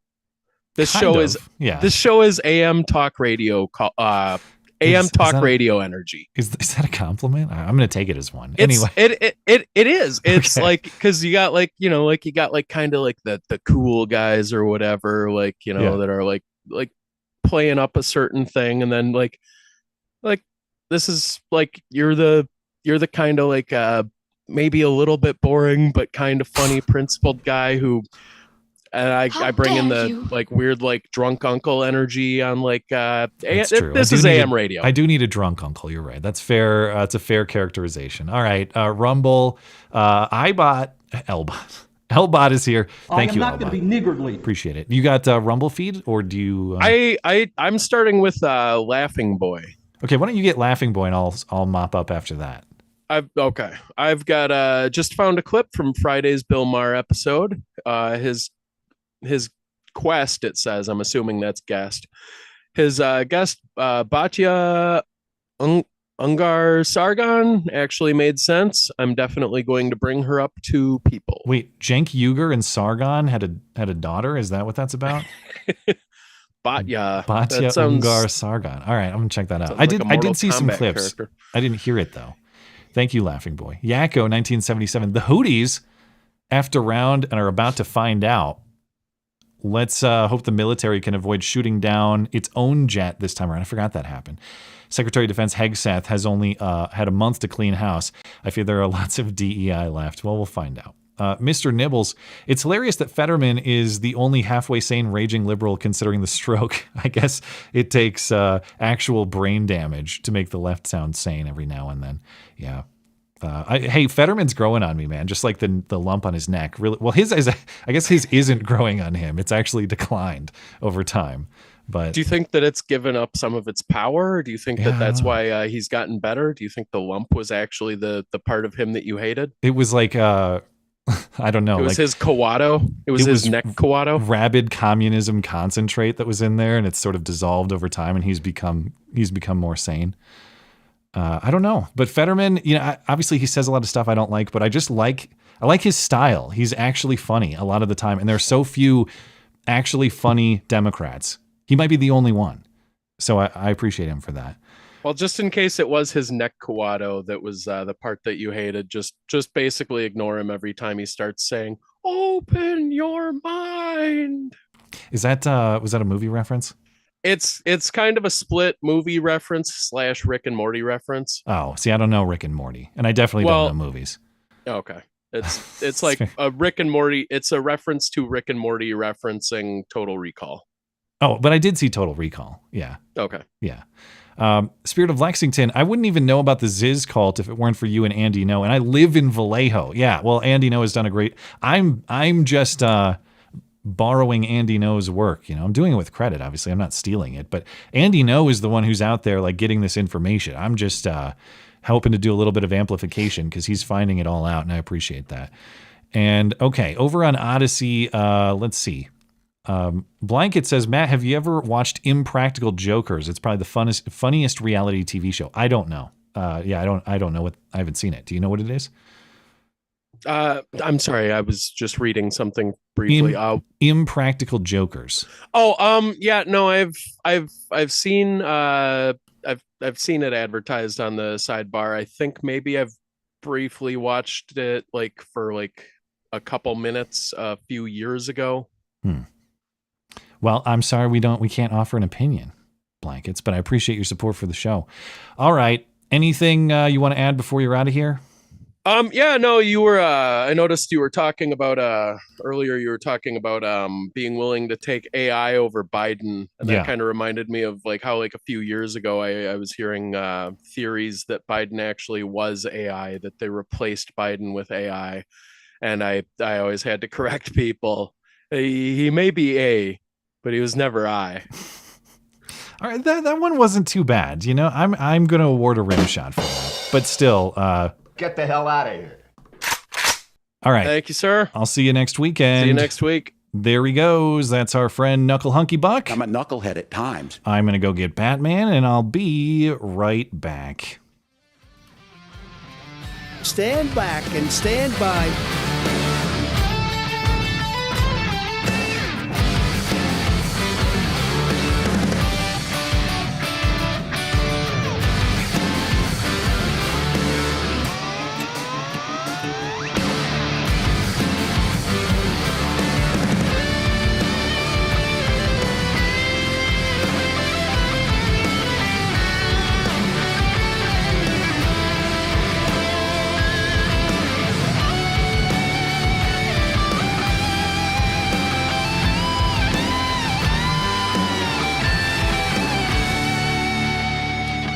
Welcome back, sir. Oh man, dude, that was rough to listen to. Okay, do you want to offer commentary? I mean, if you'll give me a few minutes, sure. Of course, go ahead. I was furiously typing notes while that was going on. Okay, well, do you have any notes? If you have anything you want to say about, attack me first. If you have a text for me, please. I want to be kind to the guest. I appreciate her. Well, I'll say it's surprising that you can still have a conversation with a leftist these days without it degenerating into smears and attacks and whatnot, because that's the status quo. Having said that, I think there's actually a reason that these things can't degenerate into smears and attacks anymore, because you really do have one side of this spectrum that is, say, for example, perfectly fine with killing children, right? And you don't share a table with monsters. Now, what if they say that they're not kids and they're clumps of cells, though? Yeah, well, I mean, that brings us to the whole slavery argument, doesn't it? Well, they legally weren't full people either. So by that same logic, you can't define a whole swath of people as not people and then thereby justify violence against them. Yeah, if who is a person is defined arbitrarily by us and not by God, or some sort of moral truth that is objective and exists outside of us, you have major moral problems for sure. Right, and then, if in fact it's just a clump of cells, where do you delineate? Nobody's going to agree on where, personhood actually happens during the pregnancy. The only logical line to draw is at conception. Otherwise, there's this whole mess that could can never be agreed upon by any single by any group of people with any regularity. And beyond that, we also have everything that the left has done to us at this point, things that were being cheered on by the regular leftoids on the street, and that were being done by the leftoids in office and with power. The social media censoring, everything that the torture that was done to the J6ers, the assassination attempts, et cetera, et cetera, et cetera. And it's like, would you prefer that we just turned the other cheek? Now, actually, I want to expound upon that, because really, turn the other cheek has been sort of warped to mean something that it initially didn't, from what I understand. We use turn the other cheek now to be like, well, you've just struck me, you've just wronged me in some way or another. But I'm just going to turn my face and do nothing. But the actual meaning of that phrase had to do more with the interpersonal relationships with people during the time that was supposed to take place. Is this a the Roman Batman era. confessional? Have you come to Christ, Batman? No, I've just done a lot of research on it. You're just on the path. I guess. Maybe. I mean, like I said, I'm open to being convinced. But either way, the initial meaning of that had to do with the fact that the Romans used one hand to do their sort of proper business, and the other generally to do sort of dirtier things, like wipe their butts. I wasn't going to go there, but yes. And the idea was sitting you down, would like strike somebody, like civilized guys, never standing up. Sorry. Right. So the idea was you could strike somebody with one hand, with your proper hand, but having to resort to using your other hand was considered to be dishonorable. So by turning the other cheek, by forcing them to strike with their other hand, you basically say, go ahead, do what you will, but you will only bring the consequences on yourself. Okay. Yeah. So that's what we should do, not this unity with people who are trying to justify the murder of children crap. Well, that was probably the most frustrating thing about the prior administration, was like this idea that unity is a value for its own sake. It is not. Now, if you have divergent views that still agree on the core premise of why we have a society, for example, that is a form of unity despite disagreement that is valuable. Why? Because the core premise is agreed upon. Unity for no sake other than unity makes no sense. Would I unify with pedophiles? No. Would I unify with cold-blooded murderers? No. Would I unify with thieves? No. Why? Because they have violated a core moral concept that you can't compromise on. And I know that someone who disagrees with you politically is not, as far as we know, a pedophile, murderer, or a thief. But if you don't have agreement on the core moral tenet, why do you share a society? That's a fair question to ask. And of course, it can't just be for unity's sake. That makes no sense. Right. And if you can't be a leftist in today's society without essentially supporting the murder of children. You can't. That is a core I think there's like tenet. one pro-life Democrat in Congress, maybe zero now after the last election. I can't remember. That, speaking of unicorns, that's one. Right. Well, the fact that there was only one and maybe not anymore is, I think, grants my point there. Yeah. So well, sorry. Go ahead. If you have more thoughts on it, I'll make it really quick. Sure. So pertaining to tariffs, the only thing I can really say about that was, of course, this is a soft power thing, right? It is not a tenable long-term strategy, but I really don't think it was ever meant to be. And I think anybody who looks at this for more than a few seconds can realize that, right?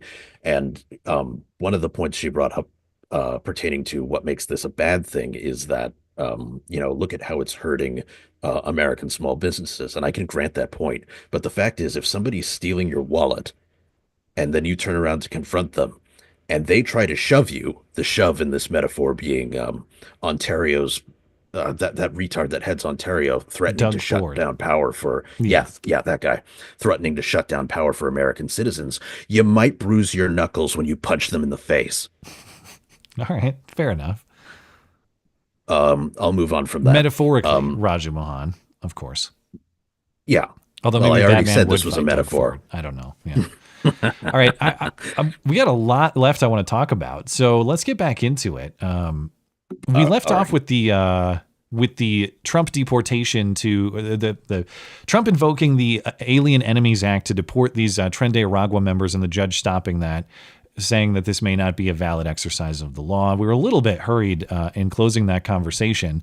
And so I want to return to it just at least briefly, because the one thing I want to emphasize here, beyond what we talked about. Now, the order is short term. This judge is saying, okay, it's going to be like a 14-day order. And there's going to be a hearing on this the 21st, which is Friday. So you might see this turn around legally pretty quickly. In fact, Trump has also appealed the order to the D.C. Circuit Court of Appeals. It's a D.C. district judge, an Obama appointee, that made this order saying you got to turn the planes around, even though they didn't. You might see legal movement about in this very quickly. But once again, what happened here? We see left-wing litigants in the form of the ACLU and Democracy Forward, and you see them going to a friendly district court federal judge in a left-wing place, D.C. in this case, and this judge is going to issue a sweeping order to block executive action that covers the entire country. Now, maybe he could have stopped it for just the individual litigants. Okay, I think you still have some questions with that move. Maybe you stop it for just that federal court district. Okay, he has jurisdiction over that. But one district court judge becoming basically a counter president at will, whenever he wants to set national policy in this way. And I know there's appeal and all that, but this has happened routinely with Trump's actions so far in his second term. I'm not saying he's above the law or that these things can't be challenged. I am saying that federal judges are really expanding their authority and their jurisdiction. And I think Congress has to get serious about giving these people a message that you can't do that. You need to be more thoughtful in terms of how you are actually issuing these orders and potentially putting stoppages on these policies if you want to do it. The only way they're going to do that is if they're actually impeached. You do have one congressman threatening impeachment against the judge in this case. We had congressmen threatening impeachment against some of the judges involved in the prior stoppages. It's not going to happen, even if they successfully brought the charges in the House. You got to convince Democrats to help Republicans create a supermajority to actually remove one of these judges. But until one of these judges is removed, it's not going to be a consideration for any of them in intervening in setting national policy at will, despite the fact that they are unelected and they're not supposed to be setting this sort of national policy at will. So this is a very interesting area of our legal system that seems like it's in need of a little bit of help or reform. I don't really know what to do about it other than like hope for one of these people to be taught a lesson through the impeachment process. But that seems like an impossible thing to achieve.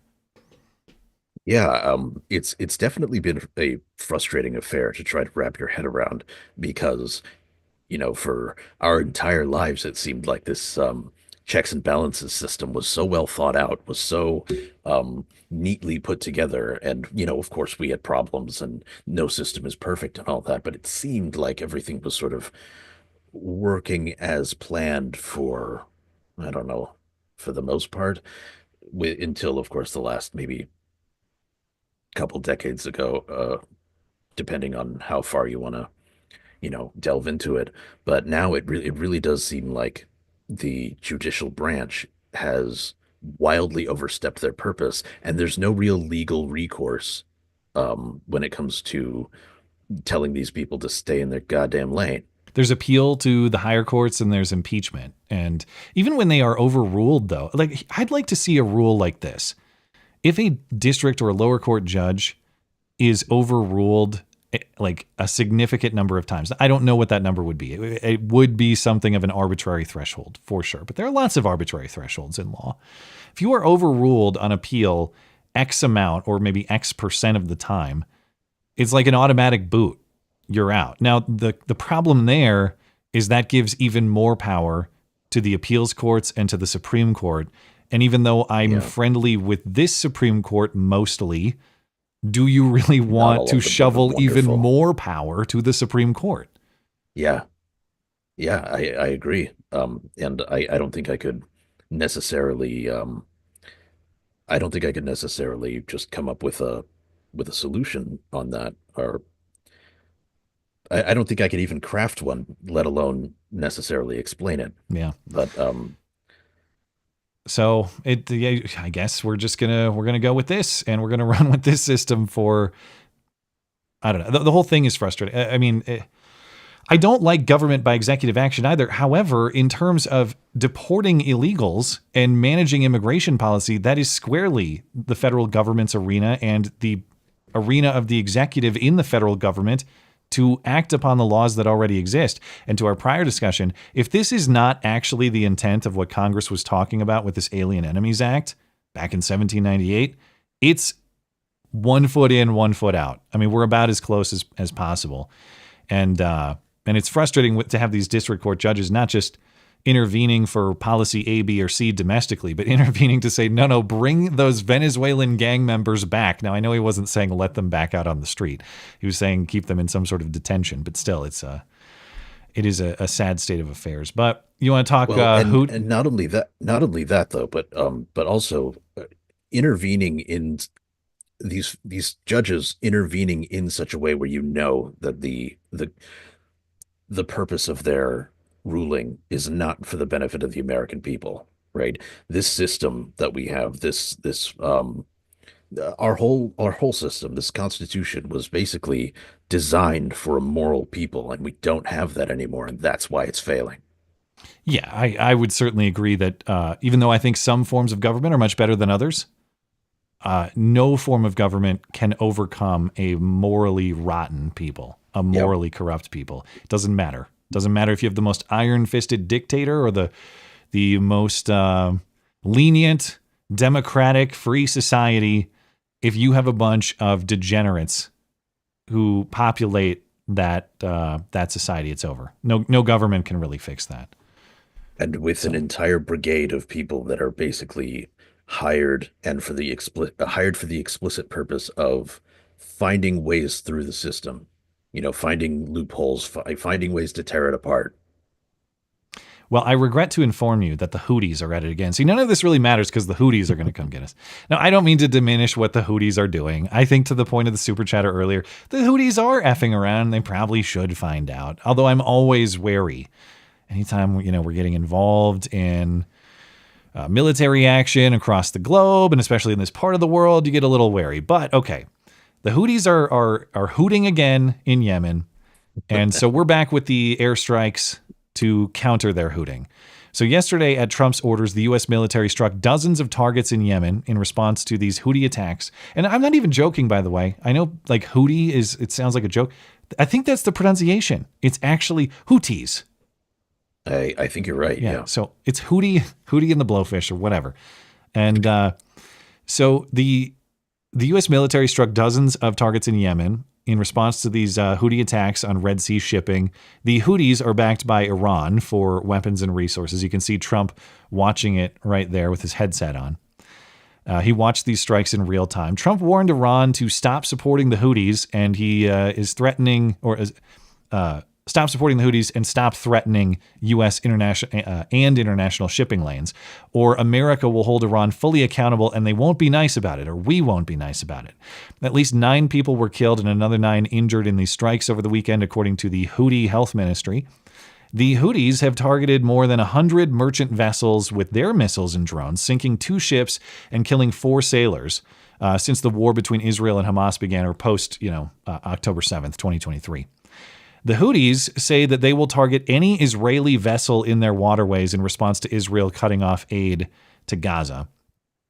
2 weeks ago, Trump sent a letter to Iranian leaders inviting them to talk about their nuclear weapons program. Iran's supreme leader Ayatollah Khamenei called the letter unwise and a threat. So, question I have for you: how should we interpret this? And the framework I'm operating with, number one, not interested in starting or sustaining more Middle Eastern conflicts, of course. But number two, if we are going to have shipping interests in the world, and practically speaking, we are going to, unless we want to be isolationist, not just in our view of, say, military policy, but isolationist completely as a matter of economy and trading goods and all that. If we're going to have shipping interests, we have to protect those interests. We can't allow them just to be attacked. And in that context, you have two choices. Number one, just abandon shipping to that region. Just be like, fine, Houthis, hoot on in the Red Sea. We'll see you later. Or number two, you can strike those who are striking us. Now, we're not putting actual personnel on the ground. These are strikes from afar. They're from boats in the sea. And of course, we have to get the Houthis there before they come and hoot us here. We can't forget that either. But what do you make of this? I look at this situation and I see some. Hold on. I don't mean to interrupt. I just want. You'll notice I put the super chats on the screen now because I thought that might be a fun, albeit dangerous thing to do. But God, what was the guy's name? I'm sorry, I missed your name, but it's not. That's the joke I was looking for. It's not Houthi and the Blowfish. It's Houthi and the Blow Shit Up. Houthi and the Blow Shit Up. Appreciate that. Shame he can't win his what was that thing again? The hydroponics kit. He would have been entered. Sorry. Pardon the interruption. All right. What was I saying? Did I ruin it?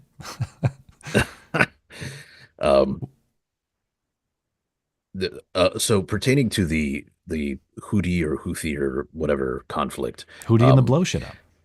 Yes, that. I see a lot of.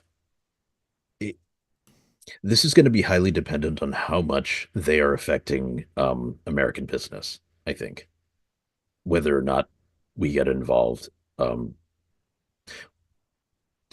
If they're significantly impacting shipping, if they are taking American lives, if they are sinking American ships, I think there's no other choice but to blow these people to hell. Right? I see a lot of parallels here with like the Barbary Wars.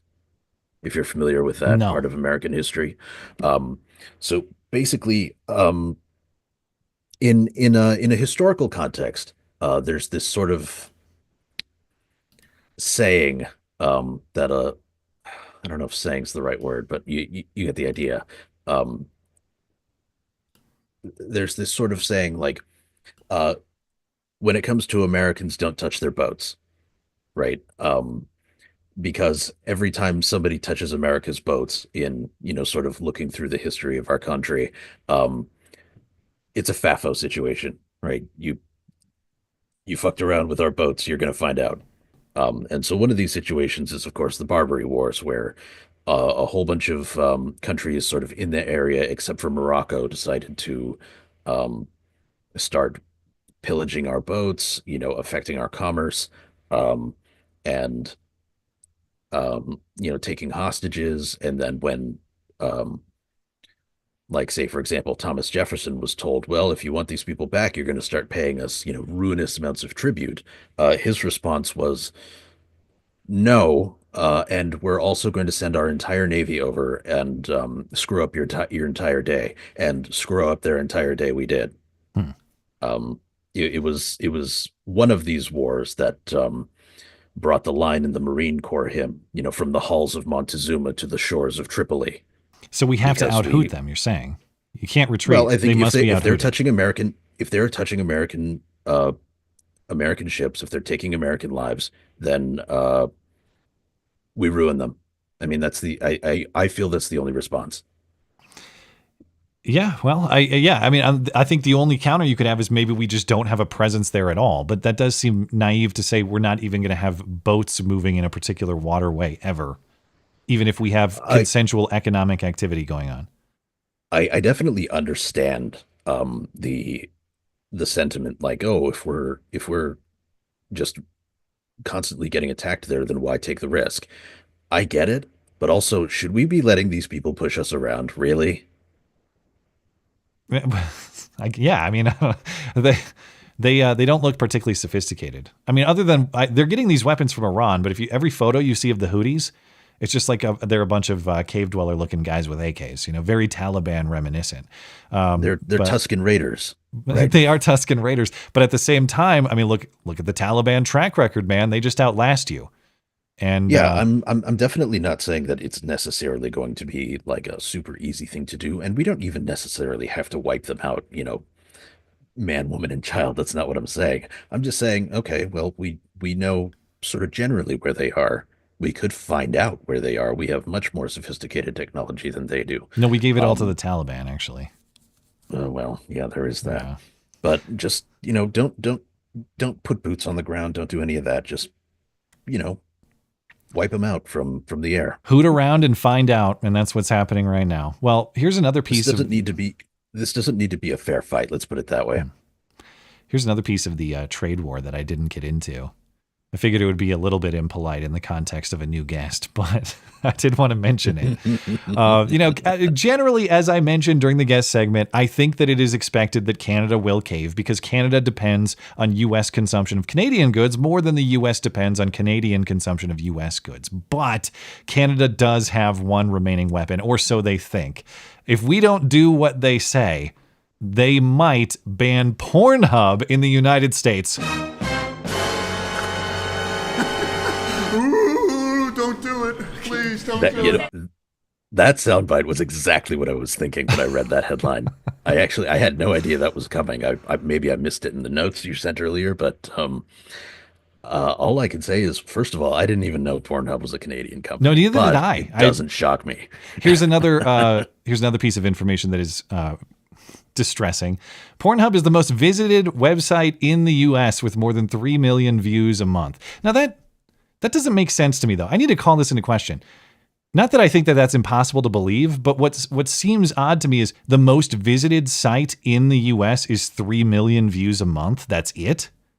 That seems very small to me. They mean the most visited porn site, maybe?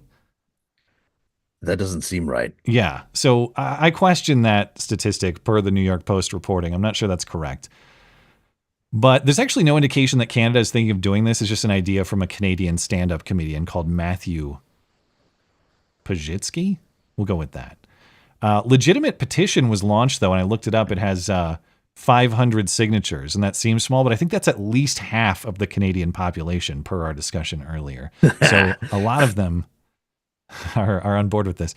But yes, you're going to reduce American porn consumption and deny revenue to a Canadian company to own us.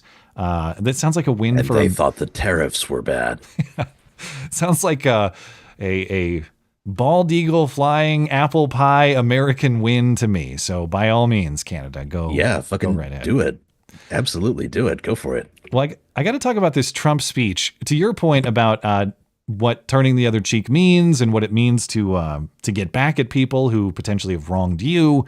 Well, on Friday, Donald Trump visited the Justice Department, and he gave an hour speech discussing the reform that's happening down at the DOJ, rooting out the corruption of the department under Biden and Merrick Garland and bringing it back to sanity. At least that's the aim. And it's not just about what they did to him, like the Jack Smith special counsel prosecution and all that. They're going after him for the classified documents, all those things. It's also about what they did under Biden to just regular American citizens, going after, or at least implying that they're going to go after parents at school board meetings, going after anti-abortion protesters in particularly aggressive ways, all that sort of stuff. And of course, opening the border, making January 6th the law enforcement priority of the country, all that stuff. But the speech is getting a lot of attention for a few reasons. Trump called the people who went after him at the DOJ scum and corrupt, as though it's, I guess, baseless to say such a thing. But as part of the speech, Trump labeled CNN and MSNBC and the others and others in the media as participants in illegal activity, is what he said. So the narrative quickly became, well, Trump wants to put his enemies in jail. Trump wants to put journalists in jail. And really, this was a classic example of Trump saying a Trumpy thing and then kind of an exaggerated or, I think, inaccurate portrayal of it from the media. And it's not to defend everything Donald Trump says here. I just don't think the presentation was quite right. But here's the full context of Trump talking about what he believes is illegal activity. And when you listen to it in context, he's pretty clearly talking about journalists attempting to influence judges to change court case outcomes, and how these DOJ prosecutors to whom he's speaking, they have to resist that same pressure from an activist media. They say things about Supreme Court justices and judges that are just horrible. They're playing the ref. Remember the way they treated Justice Thomas and Justice Alito and Justice Kavanaugh, Justice Gorsuch. Chief Justice Roberts get treated unbelievably badly, and they're hoping that they can sway them to go along because, again, what do? They're humans. You know, it would be wonderful if everybody was just a perfect computer machine, but they're not. They're humans, and they don't want to be accused of many, many things, including gross incompetence. They don't like it. They're in a position they can't really fight back really very well. And so what they do is sometimes they get weak. A lot of the judges that I had, if you look at them, they take tremendous abuse in the New York Times and the Washington Post, all of the different networks. They take such abuse. Very simply, they're afraid of bad publicity. And it's truly interference, in my opinion, and it should be illegal, and it probably is illegal in some form. And it's totally coordinated. It's a campaign, and it's by the same scum that you have been dealing with for years. And you're going to have these cases where you can't allow yourselves to be deflected. You have such a higher calling. And I believe that CNN and MSDNC, who literally write 97.6% bad about me, are political arms of the Democrat Party. And in my opinion, they're really corrupt and they're illegal. What they do is illegal. Should he turn the other cheek? Well, that's interesting. Insofar as he's sort of rooting out corruption in the DOJ, I think he's sort of headed along the right path, as far as I can tell. As far as the news networks, I don't think he needs to do anything, right? They were tempted to, like a year ago or something, they were tempted to sell MSNBC for a while there, weren't they? To whom? Who's going to buy that crap?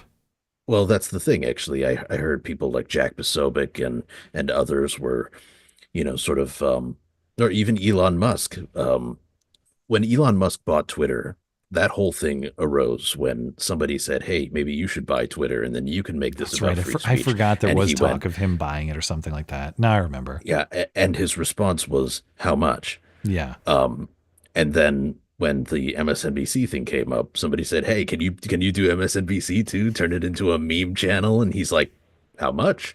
So I mean, who knows? This is the most amazing timeline. Yeah. And now, we may see something. To your point, like I do think that they are facilitating their own destruction. I think we've watched that for many years now. And maybe people say, well, it's too slow. Yeah, okay. I mean, we would all love to watch the crash and burn in spectacular fashion as opposed to this slow roll. I get it. So don't get me wrong when I expand on this, and I'm not implying that if Trump was saying like we have to go after the journalists and criminalize them and put them in jail, of course I would oppose such a thing. However, I think that in context he's talking about he's not saying we need to crack down on public discussion of Trump or something like that, or criticism of Trump. It's pretty clear that he's talking about a specific context of you shouldn't be able to interfere with court proceedings. You shouldn't be able to influence intentionally judges in this way. Now, it's not as though it's illegal to write an article that's critical of a judge, and I wouldn't support such a law. But there are laws to that effect that exist. You can't intimidate or interfere with witnesses, for example. You can be prosecuted for such a thing. You can't protest at a judge's home, even though Merrick Garland allows that to happen. So Trump didn't say, criticize me and go to jail. But that's the way many in media wanted to present it. Jake Tapper on CNN said, if we don't praise him to his liking, he'll prosecute us and put us in jail. And the edit or the quotes that they presented, I think, were taken from their context prior about interfering with court cases specifically. Part of the orders also apparently include prosecuting those in the news media who do not cover him glowingly. And I believe that CNN and MSDNC, who literally write 97.6% bad about me, are political arms of the Democrat Party. And in my opinion, they're really corrupt and they're illegal. What they do is illegal. Is the president suggesting that it should be a crime for the news media to report accurately that he lost the 2020 election in front of a room full of DOJ employees and prosecutors? The president listed political opponents, we didn't show you their names, and news media like CNN, we did show you their names, that are providing not glowing coverage of him, and suggested that we are committing crimes with no evidence and no truth to what he's saying. Based on his remarks, President Trump does not seem to be opposed to the weaponization of the Justice Department. He seems to be objecting to someone else wielding that weapon. Now he has it. And who knows for whom he's coming next. Yeah, but Jake Tapper doesn't seem to be opposed to that weaponization either. And now that the sword is pointing at him, only now is he complaining. Jake Tapper is a cunt. I'm sorry. No, Jake actually, I'm Tapper- not sorry. Jake Tapper, I'm shocked that if I were caught in such a public lie as he was when that book he wrote about Biden's decline was released, I would never show my face in public again. You know what I mean? Like if, I wrote a book about how Biden's decline was hidden from the public by all these things, and I'm just trying to do my journalistic duty and all this stuff. And then you can just go back and watch clips of him doing exactly what he's accusing others of doing. Of course. I mean, if I were brazen enough to make that brazen, you see, that's how it's pronounced. If I were brazen enough to make that mistake and then get caught in it in such a public way, I couldn't imagine showing back up and being in any, mainstream, having a mainstream presence ever again. It does seem like an otherworldly existence. And CNN, Jake Tapper, I don't know about personally. I'm not going to attribute a quote to him that I can't pull off the top of my head. But that network, certainly, they sat back and they watched Biden and his Justice Department make U.S. history by targeting a major party political candidate, his opponent, for prosecution and imprisonment during an election year. And that's just because Trump's a criminal. Obviously, that's not out of the norm. That's not weaponization of the DOJ. That's just because Trump clearly committed crimes. Okay, you were not particularly critical of that sword, the network as a whole. Now when the sword is pointed at you, all of a sudden the sword is illegitimate, when that's the exact same criticism they give to everybody else. But even if this was as presented, like Donald Trump took that podium and said, I'm going to target my political enemies for federal prosecution. Because of that, what leg do Jake Tapper and CNN, what leg do they have to stand on? Where were those fearless exposés of corruption at the Biden DOJ in pursuit of this principle that federal law enforcement should not be weaponized politically in this way? I miss that. If Jake Tapper had some very harshly critical coverage to that effect, I'd love to see it. I just don't remember it. No, you don't remember it because, of course, it never happened. Right. And again, this is one of those things where you can take this and you can tack it onto my list of reasons why you cannot be a leftist in 2025 and you can't be a leftist in 2025 and go, oh, well, now's the time for unity. No. I thought 2024 was the time for unity, or maybe was it 2023 when he gave that double-fisted speech at, what's the place in Philadelphia? Oh, the one where he was backed in red. Yeah. Looked like a spokesman for the Star Wars Empire. Yeah, he totally did. Well, speaking of Joe Biden, I'm gonna have to be quicker with this than I thought I was going to be because I think it actually is fascinating. But there's a couple more things I want to get to, and we're running short on time for the evening. So, but who the hell was president over the last 4 years? Nobody knows, but someone was signing pieces of paper, at least we thought. Turns out it wasn't actually a person. It was an autopen. The Oversight Project, which is, I think, are they Heritage Foundation? I don't know. Oversight Project, watchdog on this sort of thing. They released an analysis showing that Joe Biden's last-minute pardons of his family members, Anthony Fauci, General Milley, the J6 committee members, Gerald Lundergan, they all had the exact same signature. Presumably not done by hand, but by autopen, a robot that signs your name for you. But of course. I mean, the guy couldn't make his way up a flight of stairs, much less sign perfectly. Like maybe a really, really good, very dexterous artist could do that. Yeah, I mean, autopen would be the only perceivable way. It's the only explanation. Yes. Yeah. The one signature they identified in their initial analysis that wasn't the same was Joe Biden dropping out of the presidential election in July. So maybe they forced him to sign that one. But it was a little bit different, and it was actually underlined. Is that pictured in here? Yeah, I think it's that. Yeah. It's in here. You can see this one is underlined. And it looks completely different. Then they did further investigation, and they found that there are actually 2 separate autopens. There were 51 clemency warrants that were issued by Biden in this analysis, and 16 were signed by autopen A. They were all identical. 16 by autopen B. They were identical, and 19 appeared to have been legitimate signatures, wet signatures. And autopens are commonly used by members of Congress or other officials. I'm sure they're commonly used by presidents too.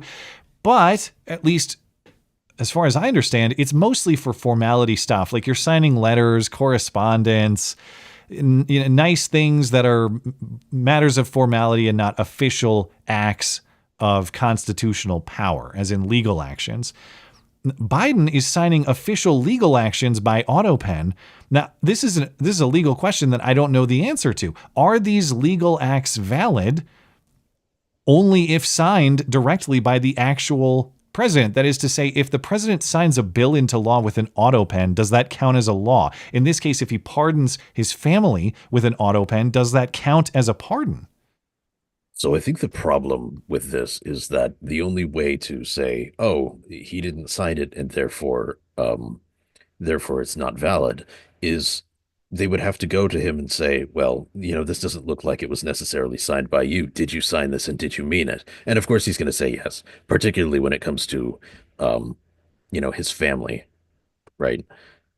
So I don't think this is going to go anywhere. Yeah, you're right. He can just say it, and there's no way to prove it, I guess. You can't exactly. Yeah. I mean, unless the person who was operating the machine or something comes forward as a whistleblower. But dude, I think we need a law. And I guess maybe it would run into constitutional problem because it's a matter of what the Constitution intended, not what a statute says. But there's got to be legal clarification. If you don't sign it yourself, it doesn't count. I don't care if you directed the robot to do it for you. Your hand has to sign it. And if your hand can't, you are definitionally disqualified from being the president or whatever other office you hold that requires that signature. I agree with you. I mean, because if you're going to make sweeping, if you're going to take sweeping giant action that has significant effect on the entirety of the American people, if you can't even sit down with a pen and sign it yourself, it speaks poorly of your ability to lead, of your commitment to the role, of the functionality of your administration. Well, we'll all remember our honorable 46th president, autopen. He did a great job. And I will add, remember, this new legal controversy is on top of existing legal questions, particularly about the Biden pardons. Not just can you sign them by autopen, but Joe Biden made something of history when he pardoned, say, his family for the span of a decade for crimes undefined. That's its own legal question, too, which I posted a video about weeks and weeks ago when Biden did this. But can you actually issue a pardon for a decade's time that does not specify a crime? The Constitution has very broad pardon language, but it's also true that doing so is contrary to the history of the way the pardon operated in England, and it's certainly contrary to the history of the way the pardon has operated in the United States. The closest is Nixon, who was pardoned on fairly broad terms, but even Nixon was pardoned with reference to the specific Watergate events. It wasn't just anything you may have done that's a federal violation over the span of a decade. We've never seen that before, and that's its own legal question, in addition to the autopen that signed it. And it does seem to indicate that there's that it's outside the scope of what the presidential pardon power was supposed to be able to achieve. Right? Yeah, it's an interesting argument and an interesting case. Yeah. But speaking of cheeks cheeks for whom, no, wait, how do I want to phrase this? Careful. That could get weird. Speaking of turning the other cheek for people who have abused you, I don't know. Recall Leanna Wen. I regret to inform you that Jigsaw look-alike lady, Dr. Leanna Wen, she's back at it again, just like the Houthis. And no, I don't mean giving you insane COVID advice or spreading insane COVID fear, for which she became famous circa 2020 and 2021. That's many years back now. she is now back at it again, acting like she didn't do that stuff. And actually, you know what? Too many valid questions were dismissed as conspiracy theories during the COVID era, and that wasn't very helpful. So here is Leanna Wen, who spent months and years advocating COVID crackdowns and force measures, now saying, all that stuff was misguided, as though she was not a part of it. This was part of an interview with The Bulwark this week. But I could see how people may feel as if they cannot ask them, because maybe they did ask them, and what they got back, not from their physicians, but from somebody else, was, oh, well, this is a conspiracy theory, rather than addressing the question head on. And I know that from my patients, I got asked questions specifically about the vaccine that they had heard from somewhere that were important to address, and that there was some truth behind. For example, women were concerned about the impact of the vaccines on their menstrual periods. Well, as it turns out, there have been studies that have shown that there may be some changes to the menstrual period in the short term, but addressing that is not a conspiracy theory. It's addressing this question and then saying, here's the research that we know around this. Or I know that for some time, for the first couple of years, the questions around natural immunity, the immunity that you get from infection, those questions were all dismissed, because yes, it is true that we didn't want people to just go out and have chickenpox parties and get infected all at once. But it's also true that you do have immunity after, not lifelong immunity, but you do get some degree of pretty good immunity after having infection. So I think that addressing those nuances and being clear with people about what we know and what we don't know, I think that leaning into the nuances rather than backing away and just saying, well, you're wrong and I'm right. And I think that may be a lesson. You suck. I hope Trump deports you. That's what she was famous for, nuance and understanding others' perspectives during COVID. Don't you remember? Yeah, this is just another Jake Tapper situation. Like I'm totally, I totally wasn't the one who did this thing, and there totally isn't video evidence of it. Like, how do you face? You know what? This is even worse than Jake Tapper, because how do you face a patient again after this? Well, yeah, and these are the things that she advocated were physical force mechanisms too. It's not just like blatant hypocrisy and deception. It's physical force mechanisms against people. Here's a brief history of some of the Leanna Wen classics. December 2021, she said, yes, you have a right, or you have the option not to get vaccinated, but then you don't have the right to be able to go in public. She said there are privileges associated with being an American. If you want these privileges, you have to get vaccinated because there is no constitutional right to travel. So you have to stay home, which isn't even correct. Now, you might not have a constitutional right to, say, airline travel or Amtrak travel or travel by a specific means. But as a matter of constitutional law, you absolutely have a right to interstate travel by your own means. That is an important part of our republic. So when she says you have no right to move about as you see fit, that is completely ahistorical, completely a-constitutional, whatever you want to call it. But that was actually the moderate position for her. Because at least that had choice. You don't have to get vaccinated. You could stay home. No, in July 2021, she hoped that Biden would create a vaccine mandate because so far the approach wasn't working. I don't think that people should have the choice to infect others with a potentially fatal and extremely contagious virus. So she has the right to inject you with an experimental vaccine against your will. That was Leanna Wen. Yeah, I think this actually is legitimately worse than Jake Tapper. It's similar in sort of construction, but I don't see how these people have the just the straight up balls to lie like that, and then you can't say that anymore either. We'll get to that in a moment. You can't reference balls dismissively. Well, fine. I'll just reference Big Balls, the guy at Doge, and now we're fine, right? She also it would be unfair to say that she advocated double masking, but she did speak to the potential benefits of double masking. Though in fairness, then I looked at Leanna Wen's face and I realized why someone might want to double mask. So I understand. Do you like to play a game? Then in June 2021, she wrote an op-ed in the Washington Post saying, yes, we need to find the origin of COVID, and maybe it came from the Wuhan lab, but we need to investigate this in a way that is sensitive and that doesn't inflame anti-Asian hate. I hate Asians. which interestingly is exactly what I say whenever I see Leanna Wen's face. I hate Asians. No, I don't. You guys are all right. I know you count as Asian, so I don't want to. Well, the best way to stop Asian hate is to, well, if you're Asian, buy a car in New York City, and then you won't be pushed onto the tracks by a bunch of homeless black people. I hate Asians. That's the guy who will do it to you. But they will exactly. They will report that it was just a youth scholar on his way to his college classes or something like that. I'm sure that will come of great comfort when you are touching the third rail. Yeah. Now, for Leanna Wen or anybody else, like, of course, I welcome anybody changing their mind and coming around to the right idea. I don't.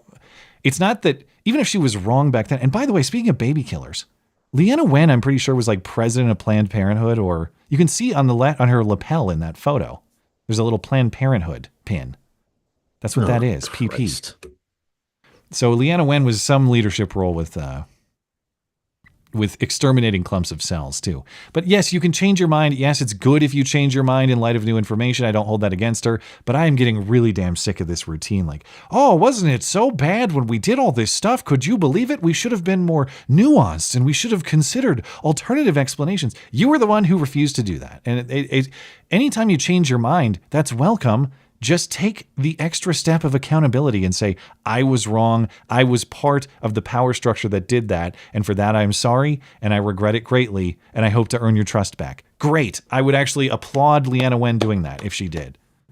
Yeah, I agree actually, because there have been people who have you know, I'm trying to think of like somebody that comes to mind who did something like this, but I'm kind of drawing a blank, but I feel like I've seen that sort of behavior before. You know, somebody who was like, wow, like the things that I advocated for, I've realized were completely wrong, or I've done something wrong. And I've had this, metaphorical come to Jesus moment where, I can no longer in good conscience follow that follow that path anymore. I'm sorry for that. And, moving forward, I will be moving in a different direction. And people on the right generally look at that kind of stuff and go, well, hey, welcome to the club. Yeah. And I want to do that. Even people who don't deserve it. Like, let's take Cenk Uygur, for example, who's recently taken this sort of like more populist stance, where he's been, more like, oh, well, actually, the MAGA people aren't our enemy anymore, and we should have been listening to the populist elements of their movement because there's things in common we could have with them. Yeah, right, motherfucker. You were the one who was you were one of the primary voices shitting on us for such a long time. I'll take Cenk and Fetterman to to team up with us. I will take all the ogres to join our side. They will need more than one car. Well, maybe if they or borrow more one than from one. Dank, No. They need Dank more than Tomas. one lift. They need more. Yeah, God, you beat me to it. Oh, sorry. All right. But sorry. Finish your thoughts. I didn't mean to interrupt. No, you're good. So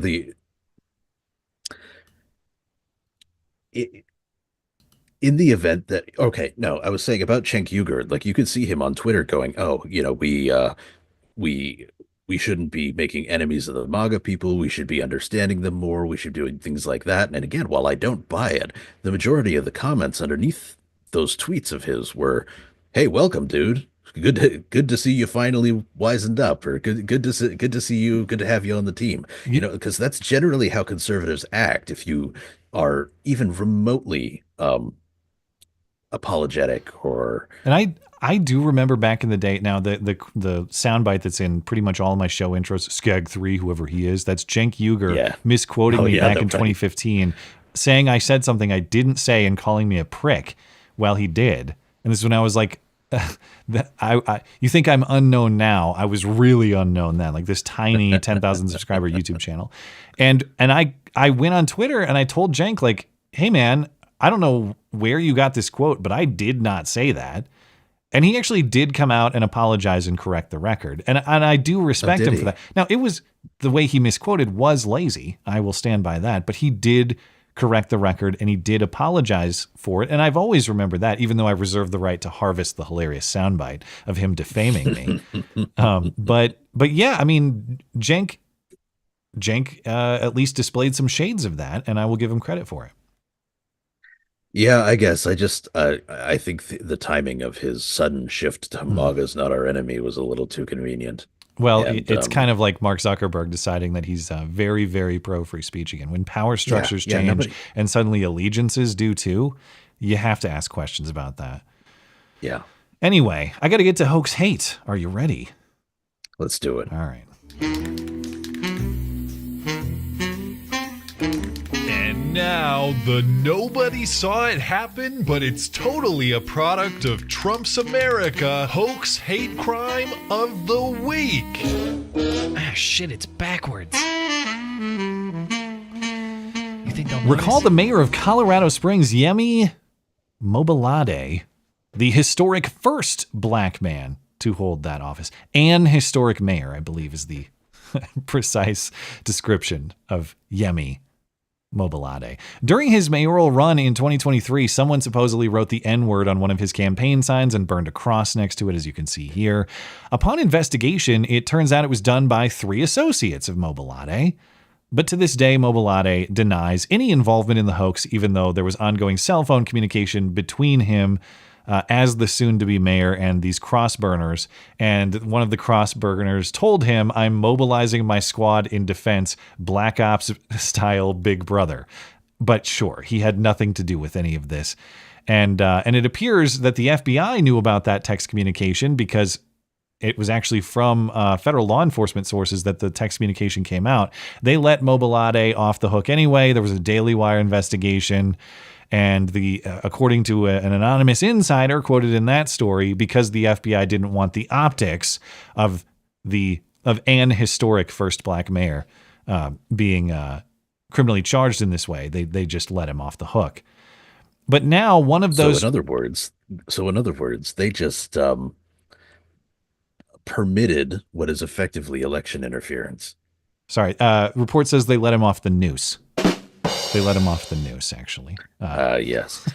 And that burning cross set up by a bunch of his associates really, really reminds me of a oh my God, what's his name? Dave Chappelle joke. About a black Klansman. Right. They basically were that, as you'll see in the story here. But yeah, you're right. I mean, they knew that this was a fake election interference op. And we don't hear about this, even though this is proven. We don't hear about this in like a national news context, is what I mean. But here's the story about one of those 3 has now pleaded guilty to federal charges. An apparent burning cross with a racial slur There's the were Dave seen Chappelle in guy. Colorado You're right. Springs back in April of 2023. This happened when now Mayor Yemi Mobolade was campaigning. Since then, federal investigators have accused 3 suspects of staging the scene, alleging it was done to boost attention around Mobolade's campaign. Today, one of those suspects, 38-year-old Deanna West, and just to be clear, that's not who's pictured here on your screen. That's another suspect. You never know these days with the 38-year-old Deanna Zizians. West That might be guilty Deanna. to 1 count of maliciously conveying false information about a threat by means of fire. West is set to be sentenced in June. The 2 other suspects, Derek Bernard Jr., that's shown here, and Ashley Blackcloud, they're both awaiting trial. Mayor Mobolade has denied any involvement in planning the so-called hoax. Yeah, so Ashley Blackcloud. Cloud of color. Yeah, that's actually kind of a cool name if it were, like I don't know, it's like a fantasy game or something, but It kind of sounds Native American or something. Yeah. Yeah, you're right. You just ruined it for me. Well, so Mobolade, the mayor, said, I had nothing to do with that. 100% guaranteed he orchestrated it. Just piecing this together intuitively. Nobody is so invested in someone else's stupid mayoral campaign that they're going to hoax this on his behalf. This is only going to happen if Mayor Mobolade paid then candidate Mobolade paid them to do it, provided them with some sort of incentive to do it. Dig a little deeper, guarantee you would find that. But of course, if the reports are to be believed, the FBI is not interested in digging any deeper. They are interested in protecting the historic moment of Colorado Springs' first black mayor. All right. Of course. Well, in Charlotte, at Ardrey Kell High School. I think I'm saying that right. Family and activists are demanding hate crime charges after they say a 15-year-old girl was attacked and beaten by another student just because she's Muslim. Family and activists are demanding hate crime charges after they say a 15-year-old girl was assaulted by another student. It happened in a classroom Friday at Ardrey Kell High School. A spokesman for the family says the male student called the girl a racial slur and then told her to go back to her country. He says the boy hit the girl multiple times, leaving her with broken bones and a black eye. The student was born in America. She is part of the Islamic community. Activists say this is a hate crime because of the words used in the attack. The intent was to attack a young Muslim girl, first because of her headscarf, and then telling her to go back to her own country. That clearly shows you he's after her because she's Muslim and of Arab descent. That proves the intent and the force behind it. In a statement to WCCB, CMS says they are aware of the incident and they say all policies were followed. The family says the alleged attacker was suspended 10 days and they say the victim is also facing a 10-day suspension. Okay, so this happened in a classroom, but there are no witnesses to confirm what was actually said as far as I've seen in the reporting. Also, if this was as described, it was just an unprovoked anti-Muslim beating, why is the school suspending the girl who was beaten? You heard that at the end of the report there. Well, the school has also suspended the victim. Why? Yeah, we know why. We know why. Because this wasn't oh, I was beaten because I'm a Muslim thing. This was a cat fight, and a chick tried to take on a guy, and the same thing that always happens when a chick tries to take on a guy happened. Now, I did not. All I told you was we're going to talk about this story. I've not shared any of the details of this. Did you actually read about this story beforehand? No, actually, okay. I had not heard anything about this. Just Batman intuition. Very good. Because, well, the FBI is now getting to the bottom of this. Because if it's a hate crime, it's now federal jurisdiction because hate and the FBI is involved. Okay. So the FBI is involved, according to new reporting or more recent reporting in Charlotte. And you still have this weird white Muslim guy who's the spokesperson for the Islamic Center of Charlotte. I'm still trying to wrap my head around this guy. I don't know what his deal is, other than he's inherently hilarious. But you scroll down. Okay, I'm reading this story because I want to see what the FBI involvement is. And I scroll down a little further, and like most news articles these days, scroll down to the bottom to find the information that is actually the most relevant. To Batman's point, some rumors suggest she may have hit the boy first. Oh, do they suggest that? That would be very interesting. It would also explain why she is suspended too. Maybe the school knows something that the rest of us don't know, and they're not going to talk about an investigation because there are juveniles involved, and it would be inappropriate for them to do that.